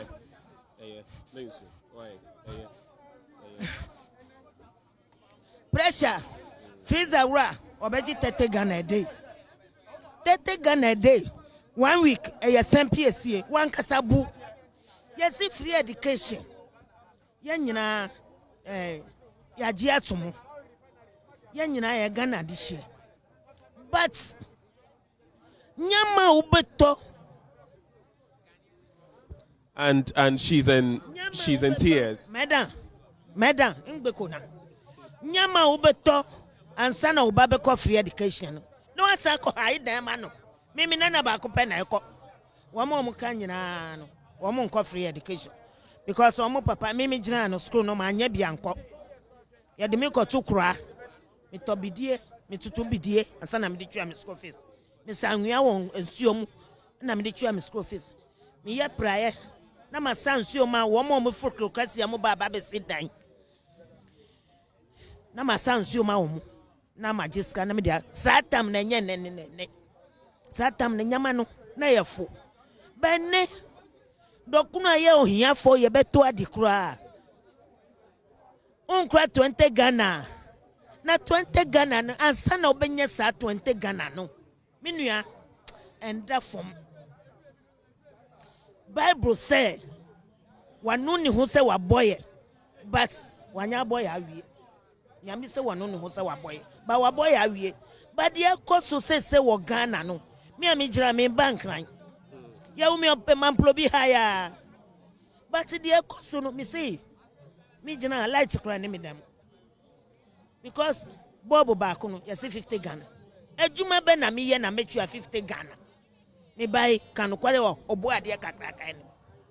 Obi be jina say free education aboa wo a. Enya obi na aboa wo Ghana ha o. No kwa ne ba ko pe. Me jina me nya akola. Aka 4 years pe na manya 70. E adum bi keke na me di jina. Nyame amboa wo a wonya. Ana me boa. E adum bi. Enti John Mahama buy no. First na me share your market. Na jabe to market mo. Na omo so ombe maska. Me de me nemu panyi bia o. Na blofo no so mentibi. Me de hwan na be de menim. Ya be ma miska kakra me de be yaju. Enti fie sa ma ble na me de aso apia watawe. John Mahama buy no ye nyina ye ni achi se waba. Won gogo nyamamu. Anam kan se. Mo kan se wo twi ne mu. One Omane Boamah. Ani bia abashi. One man yaman embra from na yo hia for no so. Yenya bindi. Koko keke. Uko to kokua. Unkra 15 cedi 20 Ghana. To koko. Adenti na to me banisa. Mommy. Inti kan wakuma to yem. And this is Chocho. This is 66-year-old, 66, and yes, 66-year-old Chocho lamenting her situation, talking about why she voted for the NDC, that she's suffering, and that at her age, she wouldn't want to be doing this, selling these wares. But she's been forced to do so because of the harsh economic situation. And that is why she voted for the NDC. And she wants more to be done for people like her who suffer in Ghana. Well, coming to you from the Obra Sport, the Trotro station here, Benjamin Akakpo for joining.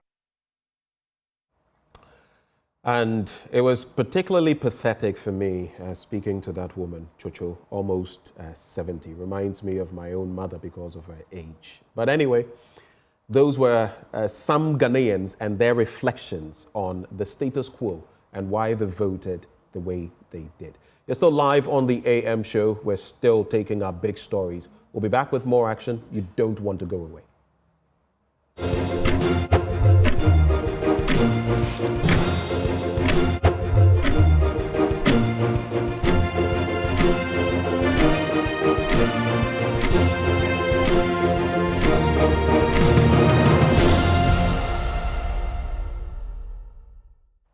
You're still watching the AM show on Joy News. And Benjamin, I enjoyed the interaction you had. The last bit, that woman moved me to tears. It was so sad to hear that a 68, was it 68 or 66? So she said 68 at the start, but she said 4 years from 70, so 66. Well, thereabouts, to be hawking.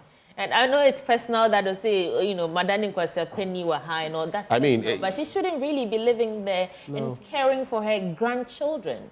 Yeah, good job. It was. Yeah. The team had to do something. And I'm also hearing that some people who just watched this are, you know, willing to contribute. Yeah. And so I might as well put it out there. We know who she is, Chocho, Obra Sport Trotro Station. If you want to assist, as we are hearing that someone has already called in and wants to give the old woman something, God will bless you for that. You know, I felt it yesterday because my mom turned 70 only next year. So she's in the same age bracket of my mom. And I saw I just really felt for her. I think really. This is some of the advantages of what we do here with the camera. Because you shine light on what she's doing or her plight, now she's going to get someone to help her. I really like it for her because it was sad. But folks, we want to hear more from you. I like to say it's day 2 after the official declaration of President-elect John Omane Mahama.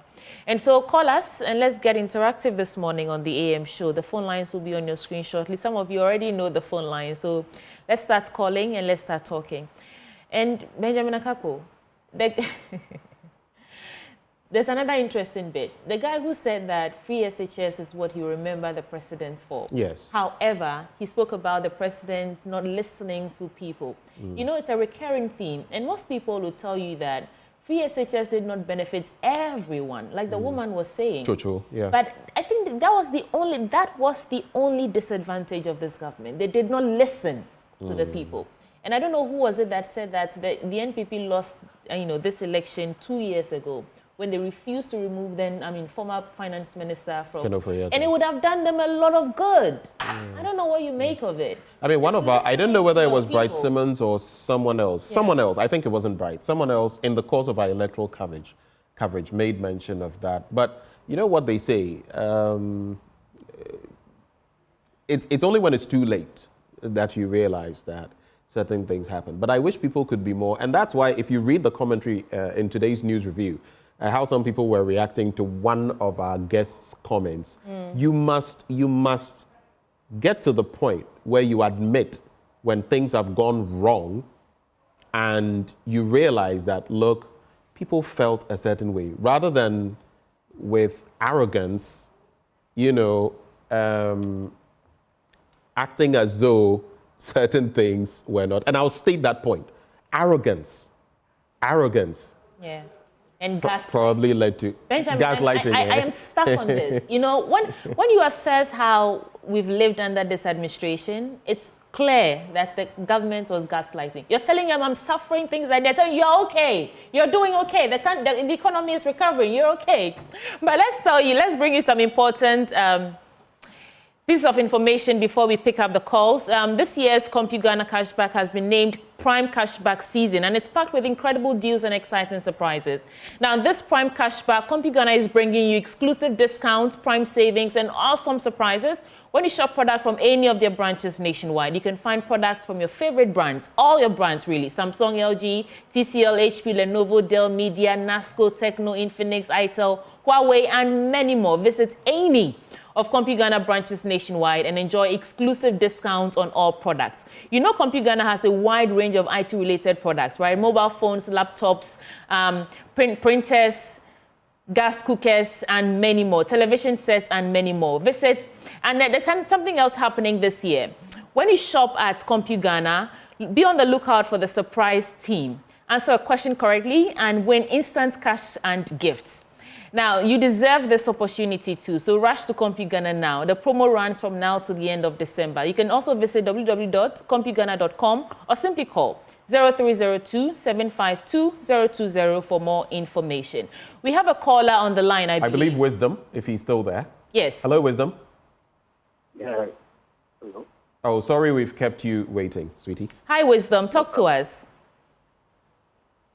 I'm calling from Kenya. Kenyase? Yeah. Okay. Wisdom, please speak up a little for us. Hello, I'm calling from Kenyase. Right, please go ahead. Okay. So the reason why I voted for Mahama was that the level of impunity of this government is too much. And what pains me the more is destroying our water bodies. In fact, elsewhere, we normally watch TV well news, you see people's water bodies, the way and manner, the ladies tourism and whatever. But 3 hours, they are destroyed to the level that, in fact, it is an eyesore. That's the reason why we voted against this government. The level of impunity and the family and friends governance. In fact, as you were saying, the lady over there saying that this government lose this election 2 years ago. It's true. It's true. And whenever we made, as young guys, we discuss it among ourselves. We are not happy. But just that they are, if you talk, they'll victimize you. Especially look at our secondary school, these free chairs that we are talking about. In fact, though it's a snowgaring, when you go to the grassroots, it's not free as we profess it's free. So this is the reason why we voted against this government. Thank you, Wisdom. That's Wisdom from Ahafo Kenyase. And they say, like the word of God says, he who has ears, let him hear. 0302-211-691. 0302-211-691. That's the number. It's rolling at the bottom of your screen. You can call. When you call, don't listen to us on your TV. There will be a delay feedback. So just listen to us on the phone and let's know what you have. We have another caller. I believe Godwin from Legon. Godwin, good morning. You're on the AM show. Do have your say. Yeah, good morning. Morning. Go ahead, Godwin. Yes. You see, this victory is not a victory for Ghana. It's a victory for Mahama and the NDC party. All right? Ghanaians should know this. Election is not a substitute for good governance. We've been doing this all this while. 2008, okay, 2016, okay, 2020, and now 2024. Election is not a substitute for good governance. True governance is shaped by the framework we adapted to practice. There is no way a country that entrusts its resources, its affairs, in the hands of a party for the same people to self-regulate and expect them to deliver to expectation. It's not done. In other words, the systems are simply not working. This particular victory is not a victory for Ghana until it leads to a structural reform. To a structural reform, not this administrative reform that somebody comes and tells us that he will be governing with 60 administrators. You can have 20 ministers and they will mess up than 200 ministers. We need to have a structural reform, okay, where the police should go autonomous.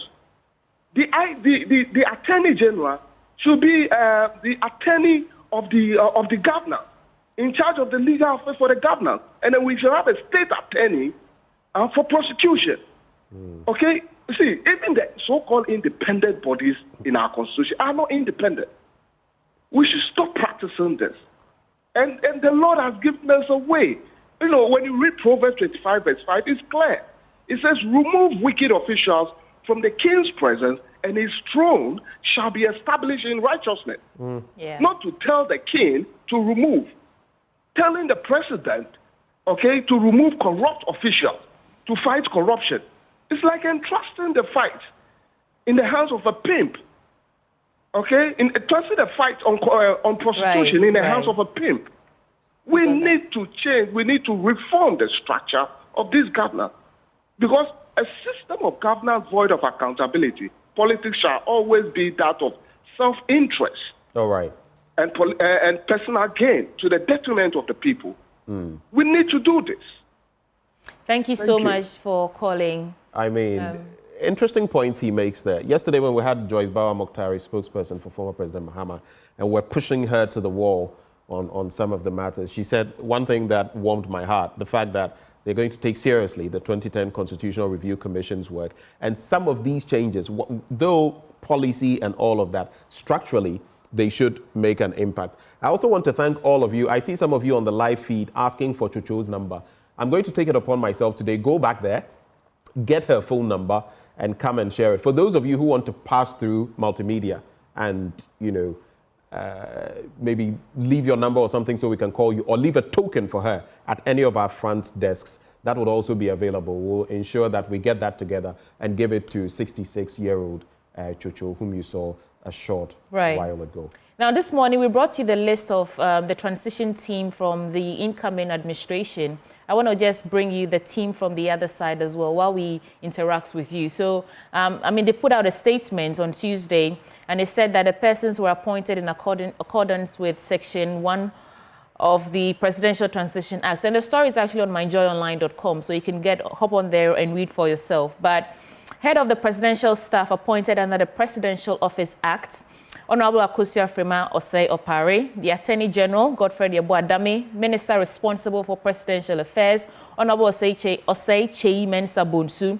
We also have Minister responsible for Finance, Dr. Mohamed Amin Adam, Minister responsible for Interior, Honorable Henry Korte, Minister responsible for Defense, Dominic Intiwo, Minister responsible for Foreign Affairs, of course, Shirley Ayoko Botwe, Commonwealth Secretary as well. Minister responsible for Local Government, Martin Ejay Mensah Kosa, and Minister responsible for National Security, Honorable Albert Kandapa. In addition, and the team shall also include the following individuals: the head of Civil Service, Dr. Evans Agridako, the head of the Local Government Service, Dr. Nana Ato Arthur, the Secretary to the Cabinet, Ambassador Mercy Deborah Karikari, the National Security Coordinator, Mr. Edward Asumani And that would be the team, the transition team from the government. As I think it begins today. They are meeting today to begin the processes. Yeah. And so we'll keep you updated on that front.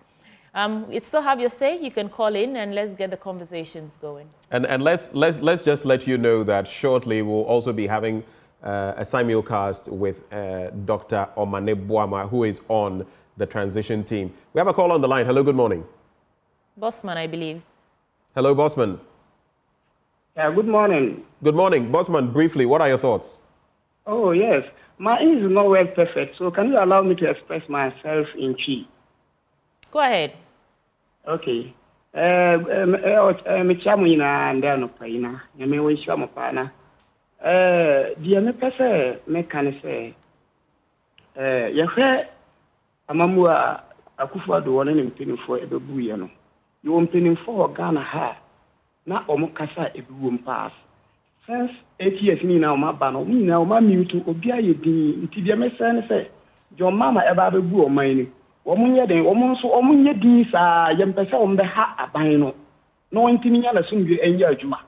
Sa hypocrites no omon fanto ho because the course wo 8 years ni na something for peace council Muslim leaders and Christian leaders omon no kasa ebi wo mu no. Omunye din ye din dudu na nti omunye din sa no mumma John Mama enya asundue embu no man no. Na ji na da na enko na nim.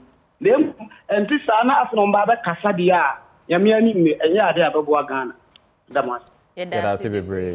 So you are going to do the translation. No, I don't know whether I should. But he's basically saying that there were some voices that were muted in the past administration or this administration, and they should allow John Mahama to work in simple terms. But we're crossing over to Studio 997, the Joy FM studios, where we have that interaction with Dr. Omane Boamah. He, of course, is a member of the transition team. Let's cross over now.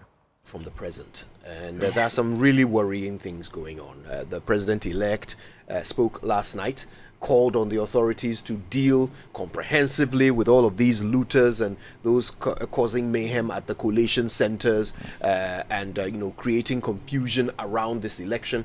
And he called on the authorities to deal with all of these people because what they are doing is unlawful. But it continues. Why is it that these people, some of them, seem to think that they are doing this in the name of the party? Why are they convinced of that? This whole, storming state institutions and, ransacking the place, taking over, so to speak. Why? Why do they think they are doing this in the name of the party? I don't think it should be taken as being done in the name of the party. And I don't think any of us endorse this. And in fact, it is refreshing to note, and I even sent this video clip to Samuel Dame Batakari, your producer, where in Awutu Breku, NDC people arrested some people who were stealing items from an Agenda 111 site. And to them, they feel people are looting in the name of the party. And so they decided to arrest. And I'll share the video with you if you would want to play it to maybe soothe the kind of thinking that maybe your listeners and viewers may be having. And referring to your listeners and viewers, let me say a very good morning to them and thank them exceedingly for the massive support that they offered our party, the NDC, His Excellency John Dramani Mahama, our Vice President-elect, Professor Jane Nana Opoku Agyemang, and our more than 2/3 majority parliamentarians who have been elected by the good people of Ghana. We are grateful, and we do not take your generosity for granted at all. We will work to restore dignity, vision, experience, and expertise into the governance architecture of our country. And this is the reason it is appropriate that President Mahama stepped forward a day after he had called for calm to still speak again to the nation, asking people to calm down. And this video I speak of tells me one more time that criminality is criminality. And people can sometimes take advantage of these moments, still in the name of politics, with the hope that it will just be ascribed to supporters of a particular political party looting. So I separate the looting from the people who are thronging the various Electoral Commission offices. And this is where, particularly when we come to the issue of electoral reforms, I will hammer. Because, and I had cause to raise this with Dr. Bosman Asare when the final presidential result was declared by Madame Jill Mensah. I said, Bosman, you remember when I called you and said, the extra pink sheets, let your presiding officers cross them and write cancel. If the polling agents were not going to be enough to exhaust the first set. He didn't give me a listening ear. This time around, when I raised it, he said, yeah, I passed on the information. I said, where is the evidence? Kojo, if he had done that, do you think pink sheets would have been flying around, people getting free pink sheets and altering results and sending them to polling stations? Don't we do that? Collation centers. Yes, to collation centers. Don't we cross our own checks? Don't we cancel them if we think we have maybe even spoiled the check? Don't we cancel them? So when the Electoral Commission knew that, yes, there are 12 candidates, but because of the unfortunate demise of Madam Ekwe Adonko, it had become 13. So we are going to have free pink sheets flowing around, particularly as not all the presidential candidates and even the parliamentary candidates were going to having reps. It meant that there were going to be extra pink sheets. In whose interest was it that the Electoral Commission did not listen to this advice? I called Bosman. I said, Bosman, bro, tell your presiding officers to cross those extra pink sheets. And it was no big deal. It was just a matter of crossing the first one and it will permeate because of carbonation. They did not do it. You know what? We've come too far. And we were determined to protect every single seat because of previous experience. In 2020, the parliament was not a hung parliament. The parliament that Ghanaians voted for, MPP used machinations and collaboration with the Electoral Commission and security agencies, killed 8 people to take away. These are some rather strong allegations. They are not strong allegations. We cannot allow to run without evidence to back them. Is it not true that 8 people were killed in the 2020, you said the NPP 2020 elections? People. You said the NPP killed. Who was in charge of the security at the time? I don't think it is fair. Kojo, who was in charge of the security at the time? So if 8 people get killed today, we are going to say it's the NPP that killed them because they were in government. Which people shot them? So how about on January 8? If 8 people die on January 8, is it the NDC that would have killed them? Which people shot them? The were they not soldiers? Well, the military. That is even yet to be investigated. Who ordered them to be there?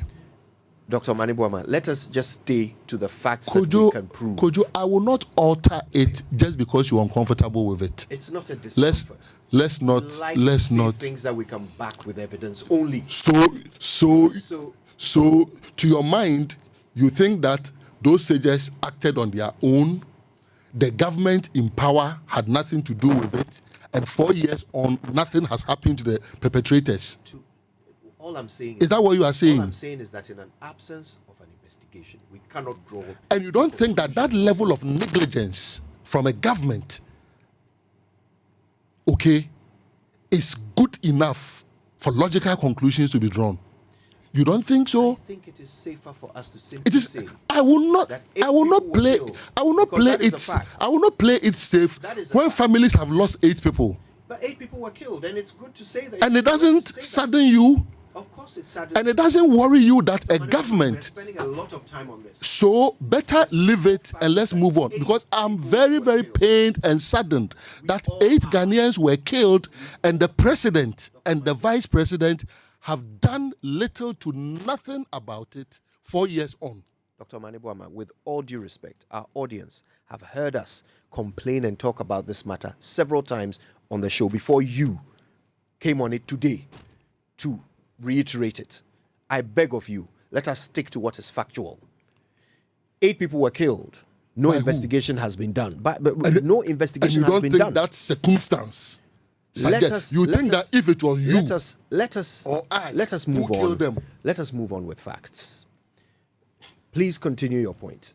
So, when this government supervises the killing of 8 people in the name of election 2020, and even subsequently proceeded to order soldiers to invade the floor of Parliament on the night of the 6th of January, okay, it creates a certain scar that makes it difficult for supporters on the ground to accept when they see results being altered. And that is what has led to what we have been witnessing. Fortunately, President Mahama has shown leadership. Fifi Kwete showed leadership. And we have seen that retreating. There are 2 outstanding issues, which the resolution is that those will be brought to Accra, the headquarters of the Electoral Commission, to be dealt with. That is the 2 Ahafo seats in the Ashanti region. Even for those seats, we are confident that we will add those seats to our already more than 2/3 majority in Parliament.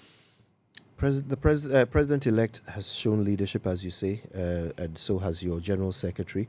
But what about people like Malik Basentali, who publicly, talked about protecting state assets and launching operations? I have alluded and even sent a video to your producer about NDC people who have gone to arrest people who were stealing state assets. You understand? And I think that when the top speaks, and President Mahama spoke 3 days ago, and last night too, he reiterated, he had to move from his house to the office to speak on this matter. I want to leave it at the top that he has shown direction. He's demonstrated leadership. Perhaps if in 2020, when the killings were ongoing, when one person was killed, the second person was killed, if President Akufo-Addo had spoken, we may not have had 8 people being killed. In the case of President Mahama, he has shown leadership. And I think that is what it is. Let's see how we will progress moving from this morning to ensure that the very nation that we seek to work for, the very nation that we seek to defend and protect, will be peaceful as we want it to be. My question was about Malik Basentali, though. I have not heard Malik Basentali. I have not. But what I'm saying is that the leader has spoken. He's been clear. I have shown you somebody that I don't even know as NDC, a foot soldier. Okay? I'll give the video to you. You may want to show it. This is a foot soldier of the NDC saying that even when they reported stealing that was taking place to a particular police commander, and the police commander suggested that they should arrest the person, they subsequently, when it was being repeated, they subsequently stepped forward and arrested the people who were trying to steal from an Agenda 11 site. We can cite a plethora of examples here and there, but the most important thing is leadership is cause. Everything else is effect. The leader has spoken, and that is what it is. Let's see how that permeates through the system.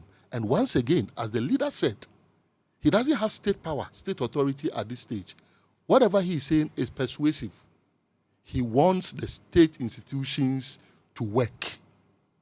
Yesterday, I personally called the Ghana Police Service and asked them to be firm about all that is happening We do not want insecurity in our country. So we are not a political party that will, on any day, endorse people going about, particularly when we know agent provocateurism also exists, where people can even take advantage of the circumstances and be just fueling an inferno just to push a particular narrative. The people that were arrested at the Ghana gas place, the people, I mean, a number of them that the police says they are already arrested. Yeah. Are they people you can identify as party members of the NDC?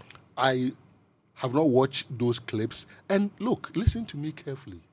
If even it is me found there doing the wrong thing, I should be dealt with according to law. The fact that your party has won does not mean you have the right to mess up, to trample upon the laws of the state. That's why Fifi Kwete has said that if you have the audacity to break the law, then you must have the courage also to bear the weight of the law. I get you. You talked about the collation centers. Now, yesterday, and this one day ago, Malik Basintele actually put a post on Facebook, "Stop jubilating, comrades. Should move to the Accra Collation Center at Regional. No room for stealing. I'm coming there."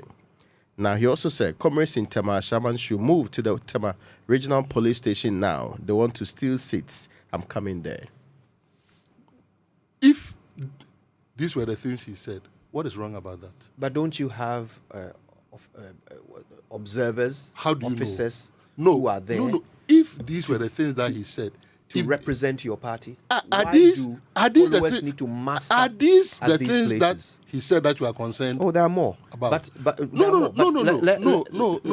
Let's hear your clear. explanation for why he's calling on your supporters to go and mass up at a place where you already have reps. How do you know that representing you in the process? What is wrong if people go and observe collation? Is that not what is causing all the violence that we're seeing? You see, when you try to make perfect the enemy of good, you create a very different scenario. Why are you not interested in the exemplary one? Like this gentleman, NDC people here, who went and arrested people who were stealing in the name of power exchanging. But this is your third time mentioning it. We've given you the opportunity to talk about that, but we also have to talk about what went wrong. But I'm saying that if Malik, all that you are worried about is that he asks people to go to collation centers, then I don't have a problem with that. Because in the year 2020, NPP stole at least 6 seats from the NDC. We would not have had a hung parliament. You have that evidence we of have this? had. You have evidence of this? Yes, I do. That they stole 6 seats? They stole at least 6. Can you share? 6 seats. How can you think I came here with that kind of evidence? Be reasonable, Kojo. Then you also be have reasonable. Then you also have to be fair to our audience. Be reasonable. And not say something you can't back. What do you mean by that? You have to be reasonable. Why and do you fair to think our they audience. shot? Why do you think they shot those people? You think it was a tea party? They were winning. I understand All right. that these so they are- decided to I shoot them. understand that these Techim are and South, your they stole. theories. I understand And even that. this time, they were trying to steal the parliamentary elections in Techim and South until our people were resolute and ruthless. Which of your people? And defended the cause of justice, the cause of democracy, to ensure that the will of the people stood. Which of your people? We were not going to go into this election, tying our hands behind us, watching that the MPP would cheat us, only to come back and cry. So you can sit here and say that they don't even have evidence. You understand? We went into this election fully prepared. And when we get to coalition, you will understand how we sent a clear message to the MPP that they dare not try any cyber attack. Because the slightest hint of a cyber attack that we were going to sense, our retaliatory action was going to be ruthless. What was that action going to be? If we felt our system was being attacked, we would have responded appropriately and disproportionately. Tell us what you would have done. We would have responded appropriately and disproportionately. were interested in what you would have done. And so the good thing is that they didn't try to attack us, and so we all collated our results. Okay, so let's start from the top. What systems did you put in place this year that was not in place during the last election? In terms of what? In terms of election, training of agents, recruitment of agents, preparation for the election itself, election day activity, collation of results, and eventually having to do your own independent collation. Yeah, I think that in terms of the collation, it's a socio-technical problem. If you overemphasize the technical aspect of it, you make huge mistakes. The social side is the human aspect and how these human beings interact within geographical locations. And if you get that wrong, it's going to be very difficult for you. Okay.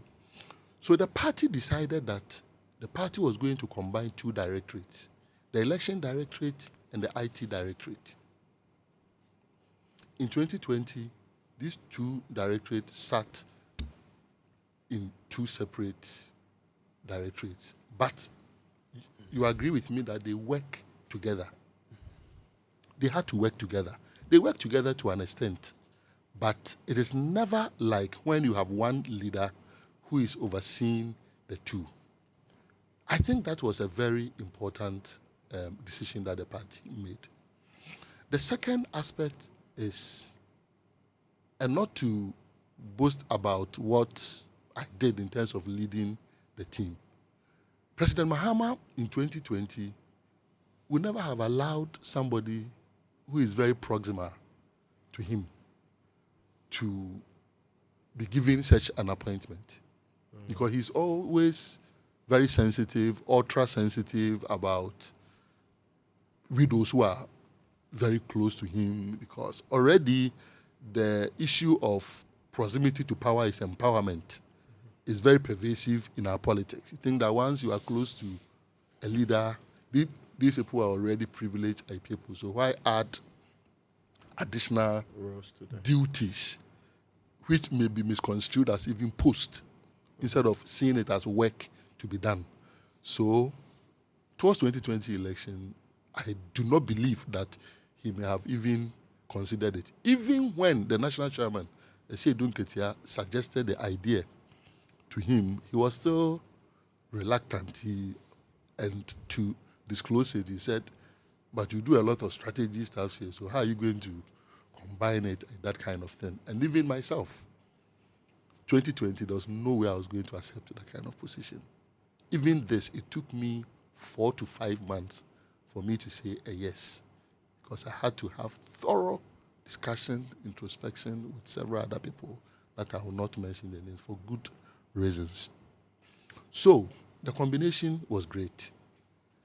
Now, the way we went about it, and let me take the human side. Kojo, Raymond, we trained 153,000 people. As far back as February this year, I had already published the NDC election training manual for polling agents. We trained 153,000 people, not once. In terms of sending people from the national level to go and train them twice. But we also left trainers in every constituency to be training them constantly. So you take Asewase, for instance, and Honorable Muntaka ensured that they trained them like 7 times. Because we went around the country to train 1 trainer per constituency. And the cutoff was that you should either be a secondary school teacher or a tertiary lecturer. And you must also be mathematically savvy. You mean the agents? No. The trainers. The trainers, yes. The local trainers. Okay. So every constituency had a trainer. In addition to the lawyers and the doctors and the engineers who moved from Accra to go and do the first phase of the training. So for instance, I trained all of the 47 constituency trainers in Ashanti region. Okay. I trained them myself, personally. The computer, Madi, the rest went.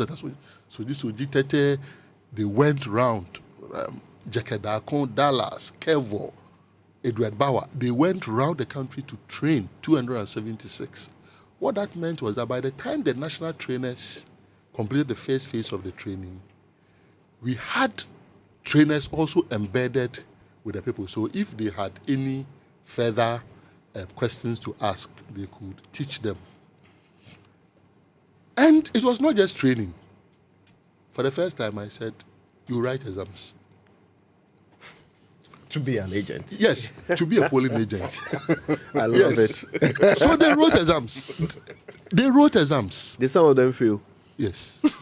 And what happened to those who failed? They were taken out. Opposition there's no position for reset. I didn't allow for reset for a particular mark. Okay. But for those who made above 40, I allowed for reset. Okay. Yeah. I see. But below 40, no chance to reset. So some failed.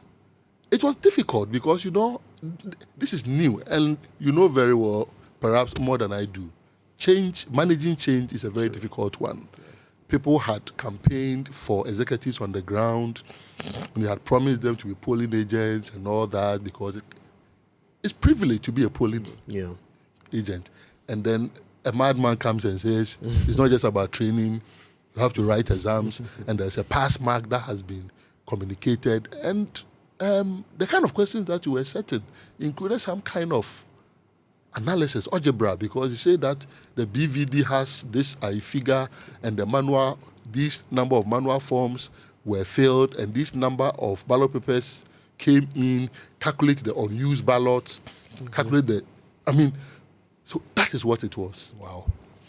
So after the 153,000, we sieved it and came to 87,000. But the 87,000 meant that we had some polling stations that had 4, but some polling stations did not have at all. So that meant that even though 87,000 could take care of the total on the average, in terms of distribution, we had shortfall. The next layer, teamwork. Professor Alabi, the campaign manager, also set up a center. And theirs was basically pretending to be doing research. So they call people who have been nominated as polling agents or ward coalition officers, and they are researching about blah, blah, your preference, who are you going to vote for? And we have some of the recordings. And somebody who has been trained, passed, and going to be a polling agent says, I'll vote for number 1. blah, blah, blah.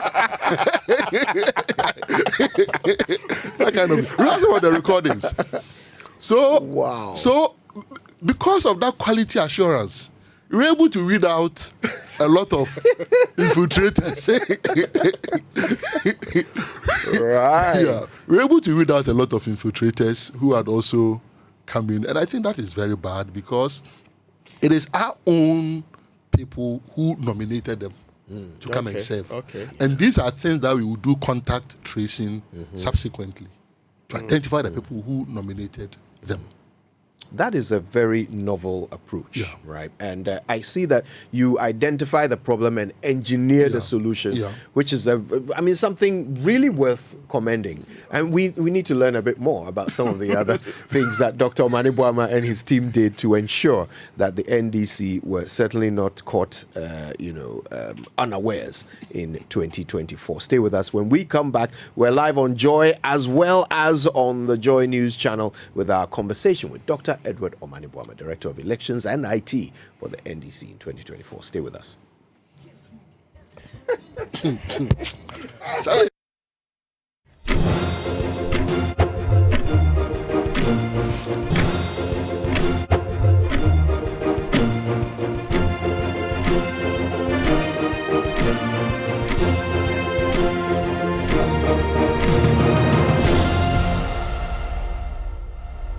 fully on top of all the goings on across the country while the elections were underway. And we're learning how they did it.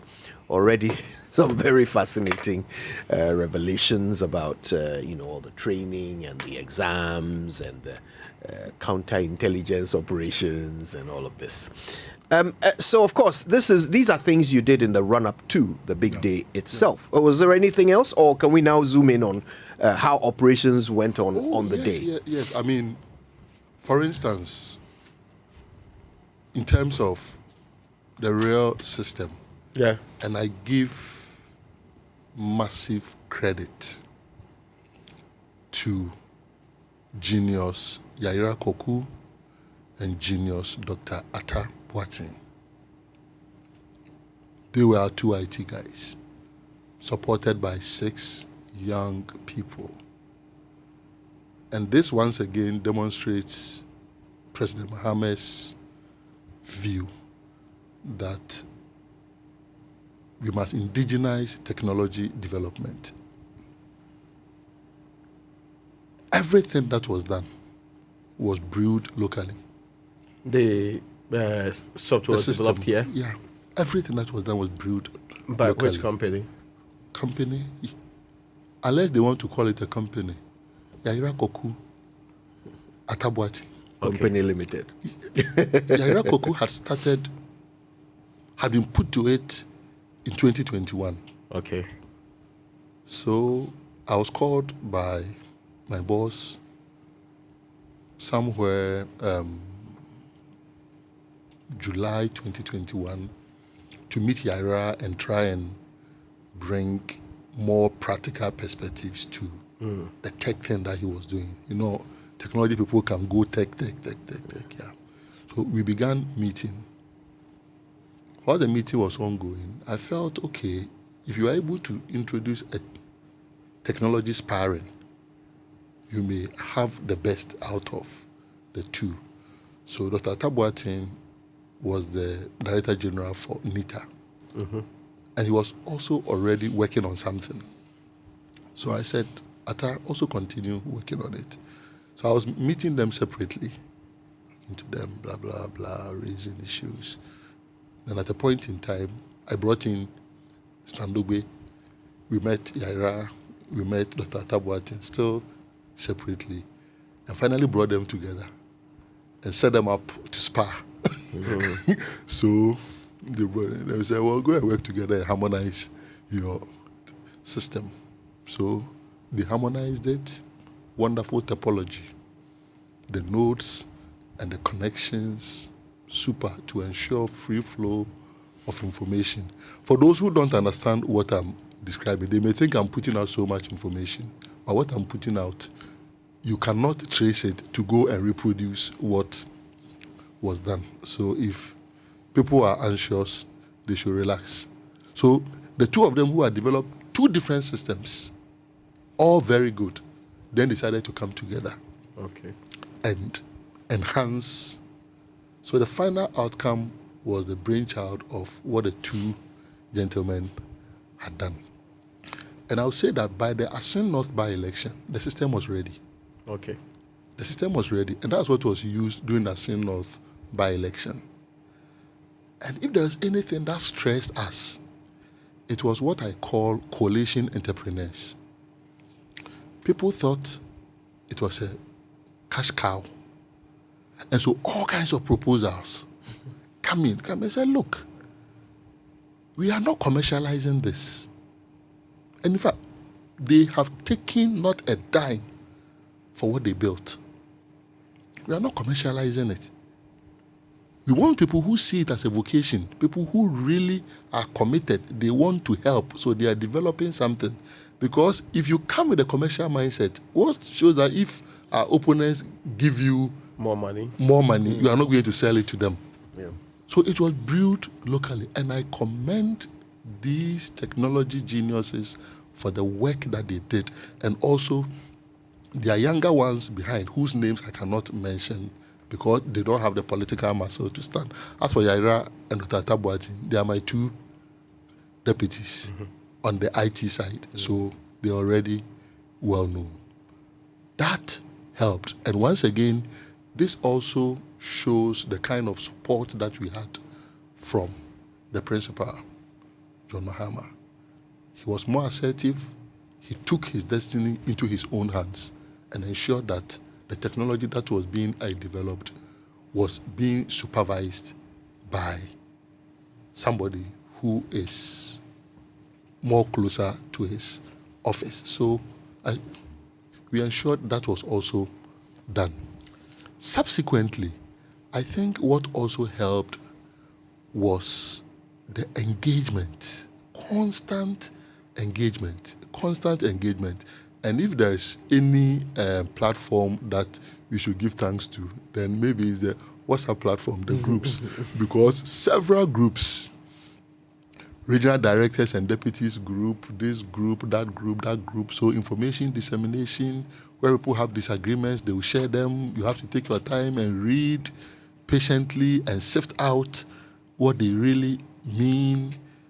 Experienced people, MPs like Ukujeta Ablakwa, Akando, Sam George, also came in with their perspectives to show that, okay, so perfect I designed, but how about the person who is carrying the pink sheet from the polling station to the NDC Coalition Center? What if that person is attacked? That has nothing to do with IT. True. And that was very profound. What if that person is attacked? We pass on that information to the security committee of the party, that we want protection. As much as we want protection for the polling agents and everything, we also need protection for the people who will be carrying the pink sheets to the Constituency Coalition Center. And to date, we've not had anyone who was attacked because of the good job that the security committee also did by ensuring that people from the polling stations, because for every polling station we have branch executives there, they accompanied the people who were transmitting the pink sheet to the NDC Coalition Center. Again, there are times that, based on the device that you are using, if this is the device that you've been using for like 4 years, blah, blah, blah, it has all kinds of things on it. Worms and viruses that you may not even know. If you are going to use that kind of device for collation, you should expect that you may have hitches on D-Day. And when one device is infected, it can get into the network system and maybe affect the whole system.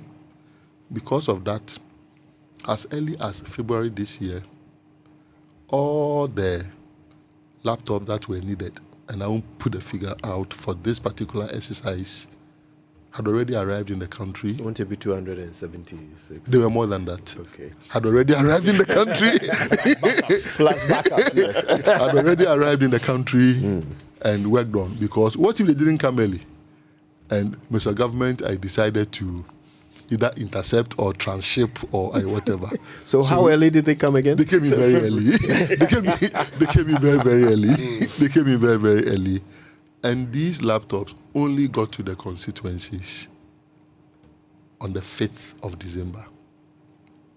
We kept them. They're protected. And individuals who were trained specifically for handling the laptops took them and went to sit in the constituencies to help the constituencies to collate. So even though we had very competent constituency election directors and deputies, and all our deputies are IT people, we still sent IT people to every constituency to go and assist with the collation. And in fact, initially we thought we were going to achieve 85% by 11:30 p.m. Yaira was always fighting with me that, boss, it will be earlier, and blah, blah, blah, blah. Kojo, by 7 p.m., I knew we had won. Not that we had collated 85%. No, we had not collated. By 7 p.m., we had collated about 20,000. But there was an analytic aspect. 20,000 polling stations. Yeah. But there was an analytic aspect of it where we were calculating the variance for every polling station. Mahama 2020, Mahama 2024. Bawumia was serving Akufo-Addo was serving as a proxy for Bawumia. So Bawumia 2024, Akufo-Addo 2020. If you subtract, so the global subtraction, by 7 p.m., Mahama was at plus 18%. Bawumia was like minus 19%. So we knew that the variance was in our favor. And for him to climb all the way from the negative to get to zero before he will be moving up, when we were at 20,000 polling stations and a little over that. And for JM to be dropping from his 18 plus 18% all the way till he gets to zero before he begins to record a deficit, we would have crossed the 40,000. Yeah, the 40,000. So for us, by 7 p.m., for us at the exact location where the real engine was, not what was advertised as the call center, the decoy call center, as the call center with over 100 people responding. Of course, you find racks there, you find servers there and everything. But if anybody, permit my saying, got mad and went and ransacked the place and took away the racks and everything, the person would have done nothing to our system. Secondly, even where we were, if anybody still came there and ransacked where we were, the person would have still done nothing to our system, because there was another thing somewhere that was also a redundancy. So don't forget. Don't forget Is it 2 that. or 3? I cannot tell you. Some say 3. I cannot tell Others you. have even gone to say they were 5. I cannot, you have even stationed some in other regions. I cannot state the exact figure, but don't forget that I was the Minister for Communications who built the National Data Center and put a disaster recovery center elsewhere in a region very far away from Greater Accra. So all those things came to bear. So it's true that you had another center in I another don't region. know. I don't know. Easy to you know, but you won't tell. So, would you say you had a superior system compared to that of the MPP? I don't want to say that. I don't want to say that. What I know is our system was too fast. Okay. And perhaps this is what being in government does to you. Just imagine the number of training sessions that we had. Understand?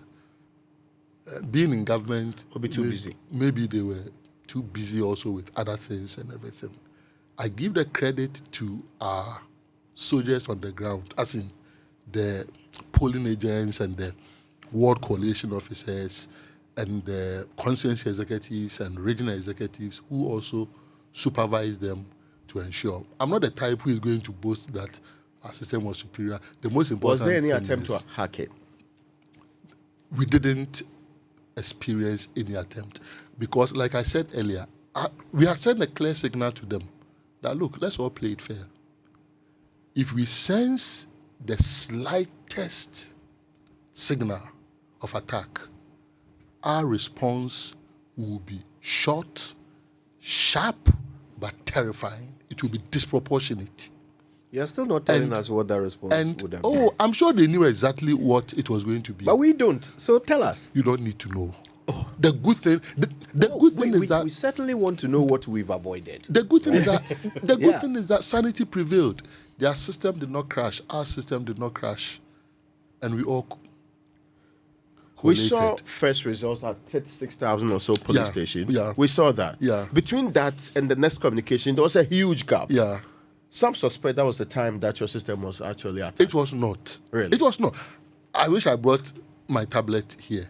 And beyond the devices that we sent around, we also provided tablets for 300 key people, including the lawyers that we also sent to every constituency.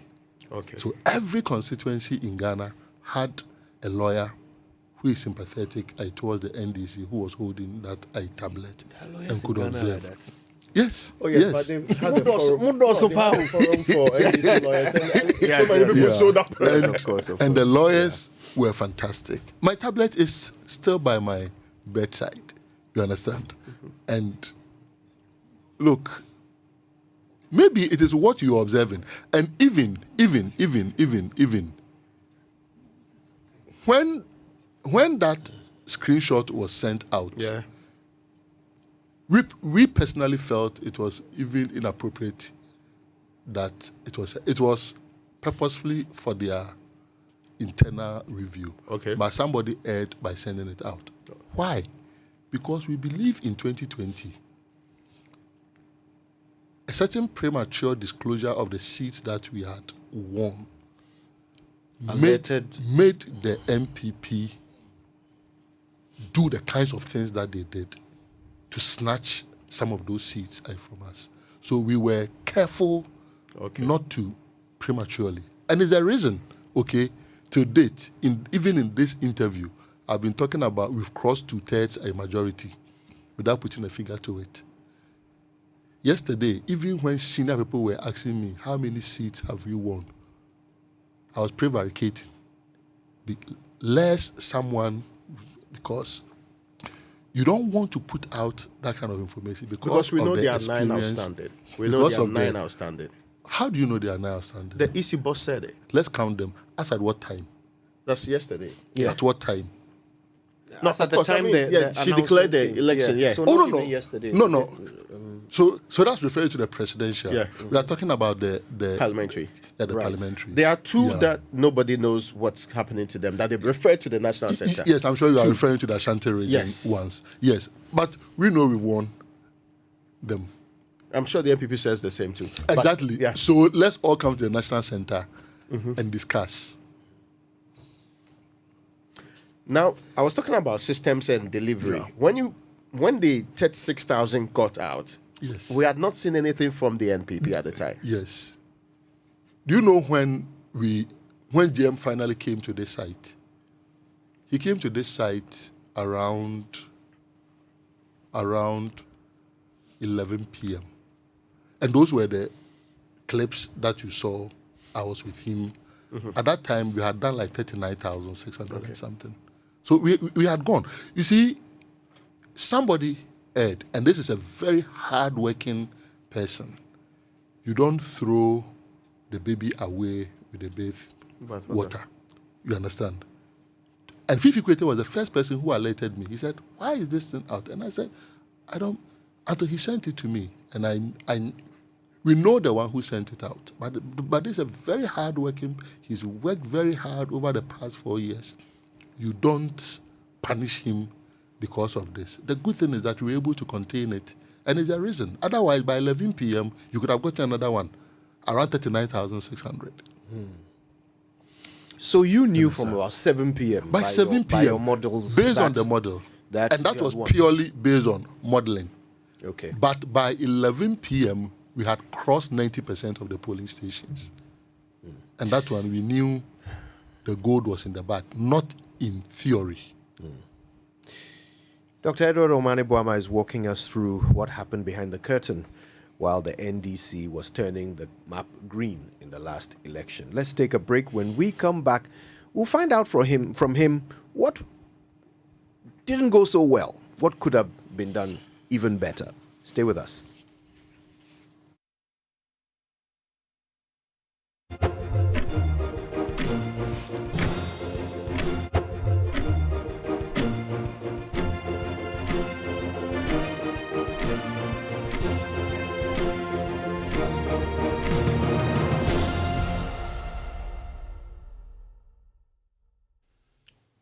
Stan and I had gone to Ashanti region to support the team there. We had taken the decision, that is the party, to send a team. And we embedded a team there for almost a month into the election. They were working together with our regional executives and even training people who were volunteering, because as Prof. Alabi's team kept unraveling people who could not be polling agents. And people then began confessing that they don't want to be polling agents again. It meant that shortfalls were being identified very close to the elections. So we had to embed trainers there to be doing that. And the sacrifices of our supporters, amazing. almost 200 people flew from Europe and North America, their own money, to serve as polling agents in Ashanti region. Their own money. And even when they arrived and we were trying to get them stipend, we said no. So after we finished with all that we had to do, including touring Menchia South, Asawase, Ejiso, going all the way to Pemenase in Grabin, I had not voted. So I had to get to Accra to vote. So on our way, there was another operation that had to also be executed that had to do with encircling the ballot papers that the MPP had destined for ballot staffing. And we had been tracking that for almost 7 months. So after everything, by the time the real action of encircling it was being done, Stan and I were already on the tarmac, saying that you could not get that. So just when the flight was taking off, then we said, look, the body cameras that we had, that was the time. Because we were told that across the country, what they do when they realize voter turnout is low is to begin to vote for people, the deceased, and people who are not shown up and everything. So we said, so I first posted, activate the body cameras. And Stan was sitting by me on the flight. So he asked, what background did I use? And I said, I purple. So he also used purple and posted it. And you know, we have a lot of following. And as for the Flagstaff House, they've toyed with our Facebook pages for some time. It depends on when they want to free us. When they don't want to free us, they'll freeze our Facebook pages for, and we know our friends there. So we know that sometimes when we meet them, we accuse them directly. So they picked it up, and we now know that even national security was trying to decode what exactly that was.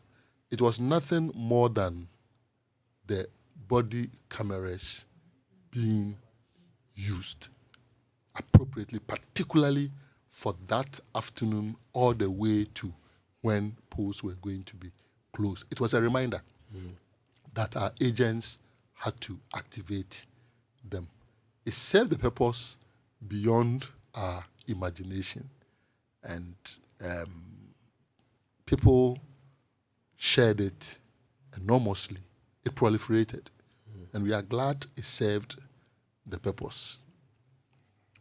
I believe that in future, to save our democracy, to ensure free, fair, transparent elections, if all political parties can have body cameras in all the polling stations, why not? It means that we can stop MPP, NDC, whoever, from stealing. You understand? Assuming we were able to procure 40,648 on D-Day, and not the limited, but very significant numbers that we procured. And because of that, people know they are being watched, and they will behave. Democracy will be great. So it was purely for that. The amount of social commentary that it activated was crazy. Another thing that seemed to be... And that also strategically, you know, sometimes you need to disrupt your opponents. So that also, at that critical hour, we just had about 2 hours or 2.5 hours to close of polls. And you leave your opponent wondering exactly what this is. By the time they unravel it, it may be maybe 1 hour, 1 hour, 30 minutes. And you are holding the line and exhausting the time. Because once there's a close of polls, not much can go into the box again, apart from staffing and swapping of boxes. All those who are already at the end. Exactly. There was also this thing with the clickers, Yes, the counters. Kojo, I heard you educating those who don't know about it. I think the one who worsened it was this theory that it was disrupting the BVDs. The person, permit my saying, is an illiterate. Because in the first place, and if you read our training manual, you realize that BVDs are not supposed to be connected to any network. That's correct. And there's a reason. If a BVD machine is connected to a network, it is dangerous. It means that somebody can sit elsewhere and be injecting voters fresh data who are not supposed to be voting at that particular polling station. So there's a reason BVDs are not supposed to be connected to any network. There is a reason why at the start of poll, BVDs must read 000. And our agents knew this. So for anybody to say that, let me use the literal name, counters were interfering with the BVDs. Either the MPP had connived with the EC and some BVDs were connected to networks, or the person was just ignorant about the fact that BVDs are not supposed to be connected to any network. We are also happy that that also served as a disruption, as a for them, because you can imagine at those critical times when we cross 12 noon, your plans must be in place. You must be on top of your game, implementing them. And so if you have to deal with disruptions from your opponent, then that's not too good for you.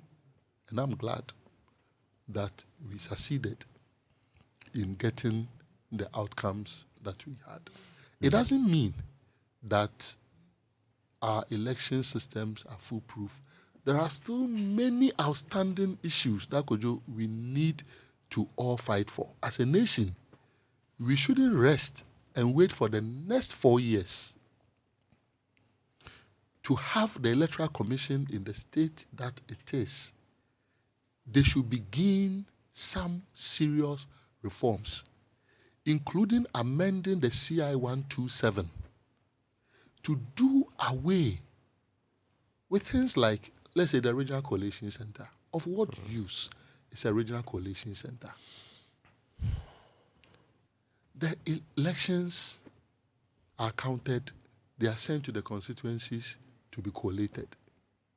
Why can't it be transmitted from 276 points straight away to the National Coalition Center and added together, instead of it going to another bureaucratic establishment, regional coalition centers, to create room for unnecessary politicking, if you are not careful, the insecurity that will come with.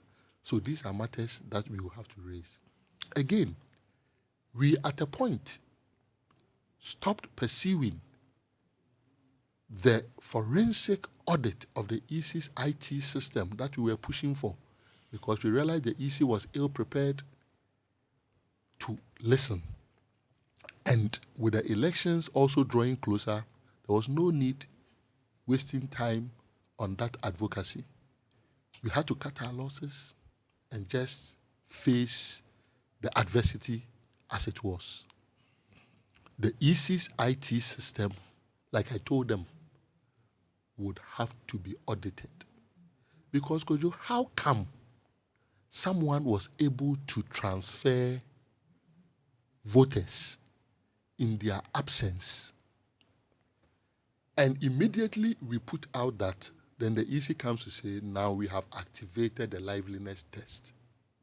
What were they waiting for? Again, if you look at the login credential system of the EC, I believe that Joy FM here, if you have login credentials, the moment that login credential was given to you, you have the power to anonymize it so that you will be the only person who will know what your login credentials are, unless somebody who can really enter the back end.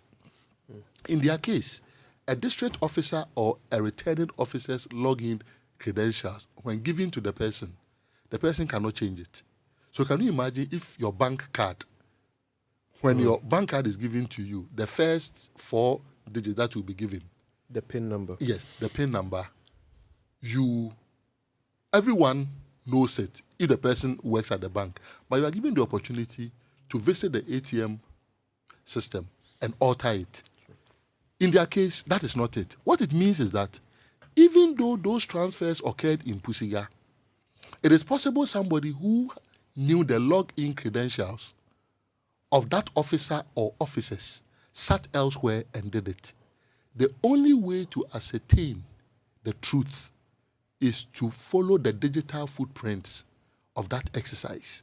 Again, a lot of their district officers complained that to them, the data that they had in their districts did not have the discrepancies that we had identified.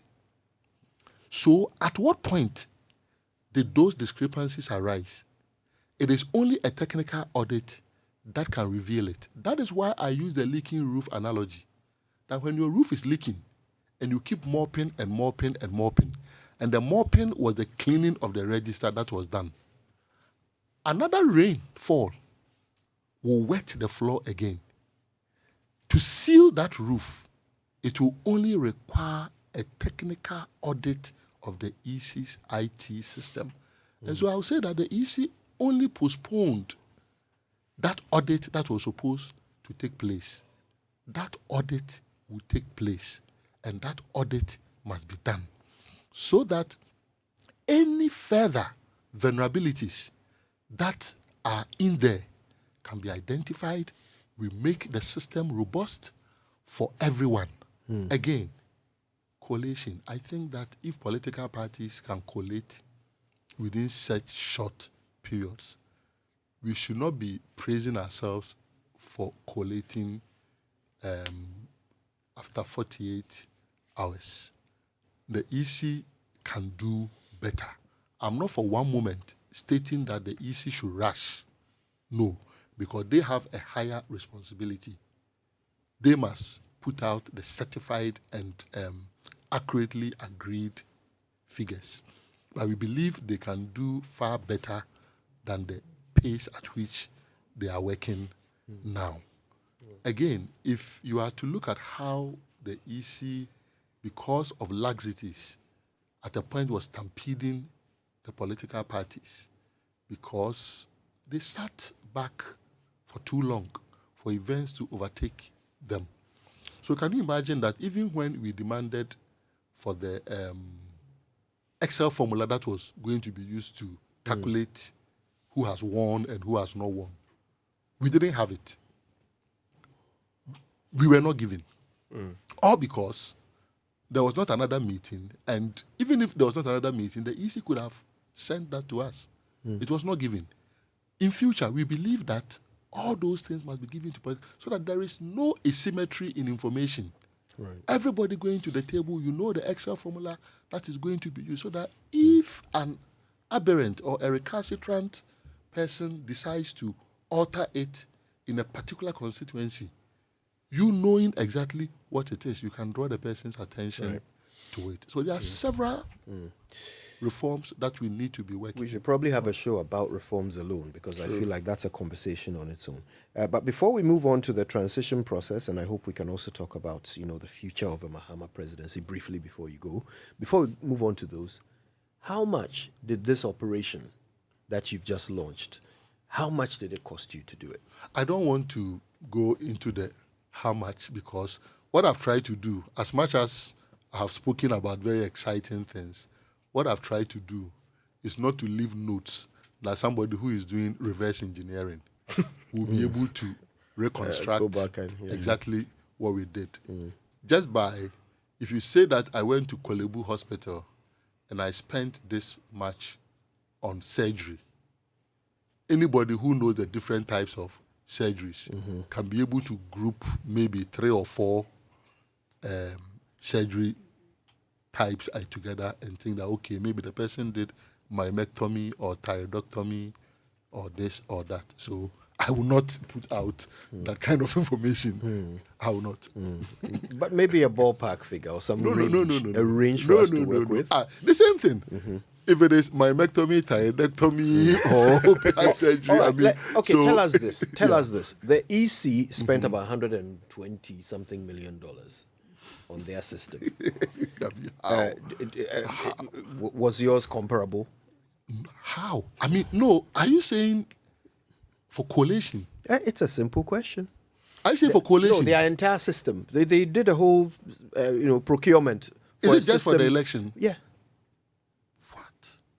That's what was approved in Parliament. Well, to be fair to them, let's know exactly what they spent. You understand? Certainly. Maybe what was approved may not be what they spent. So let's know exactly. But this will be ridiculously high. This will be ridiculously high. So let's know exactly what they spent. Maybe I slip in this. The difference between your 2020 votes and the current election and the results was 115,000 or so. Minus that's what's the. You have not added the 9. No, I've not added the 9 to it. Yeah. That's you went up by that number. The NPP lost more than 2 million votes within the space. To Dr. Bawumia, they lost the election. You didn't win the election.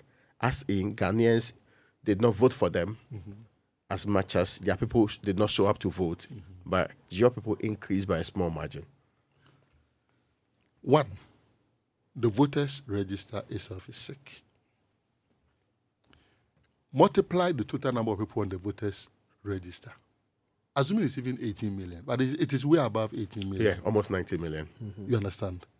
I mean, we can't have a population of about 33 million with the voters register that is approaching 19 million. So the voters register itself is sick. That's point number one. Point number two, the MPP votes. Just imagine if the operation that encircled the 500,000 plus ballot papers had not been waged successfully. All those ballots would have entered ballot boxes. All those ballots would have entered ballot boxes. And the gap between the MPP and the NDC would have still been in the 1 million plus. Do you realize, check the organic linkage between that operation that stopped those ballot papers from entering the boxes and how precipitously the MPP dropped in Ashanti region. It is not entirely the case. People did not show up. That people did not show up. It is also the level of vigilance. And you see, what the mind doesn't know, the eye does not see. The training that we offered our agents was top-notch.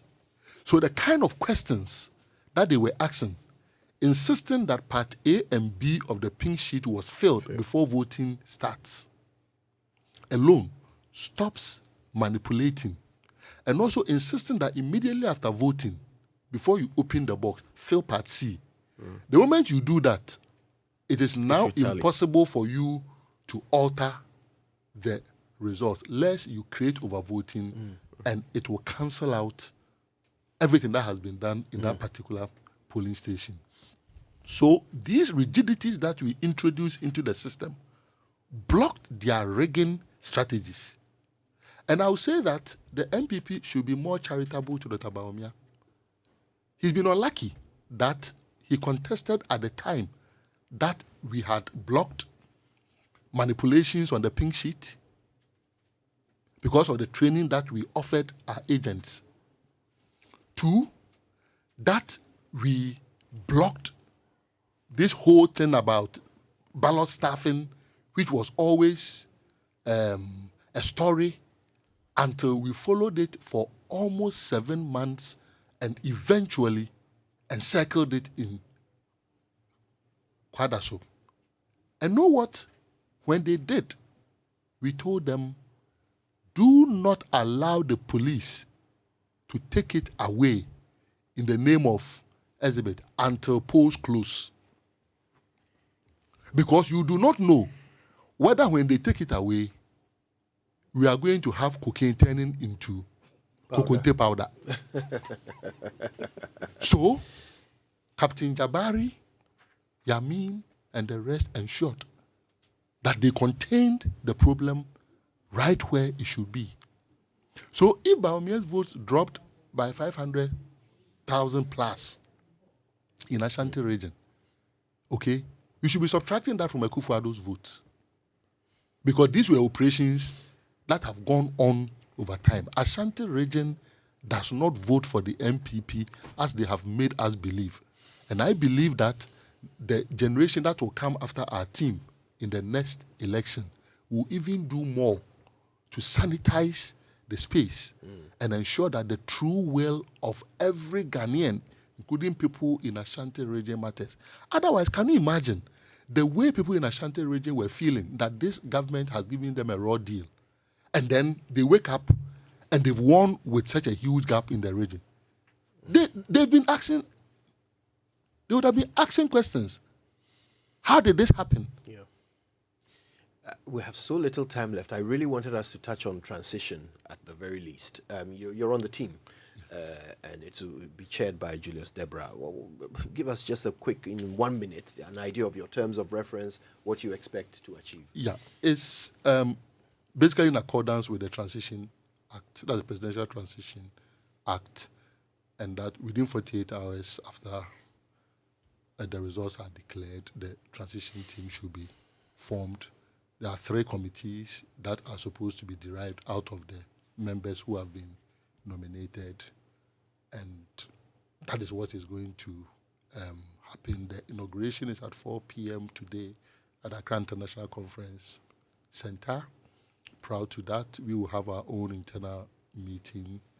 I love the crack team that we have assembled, and the party was consulted enormously on it.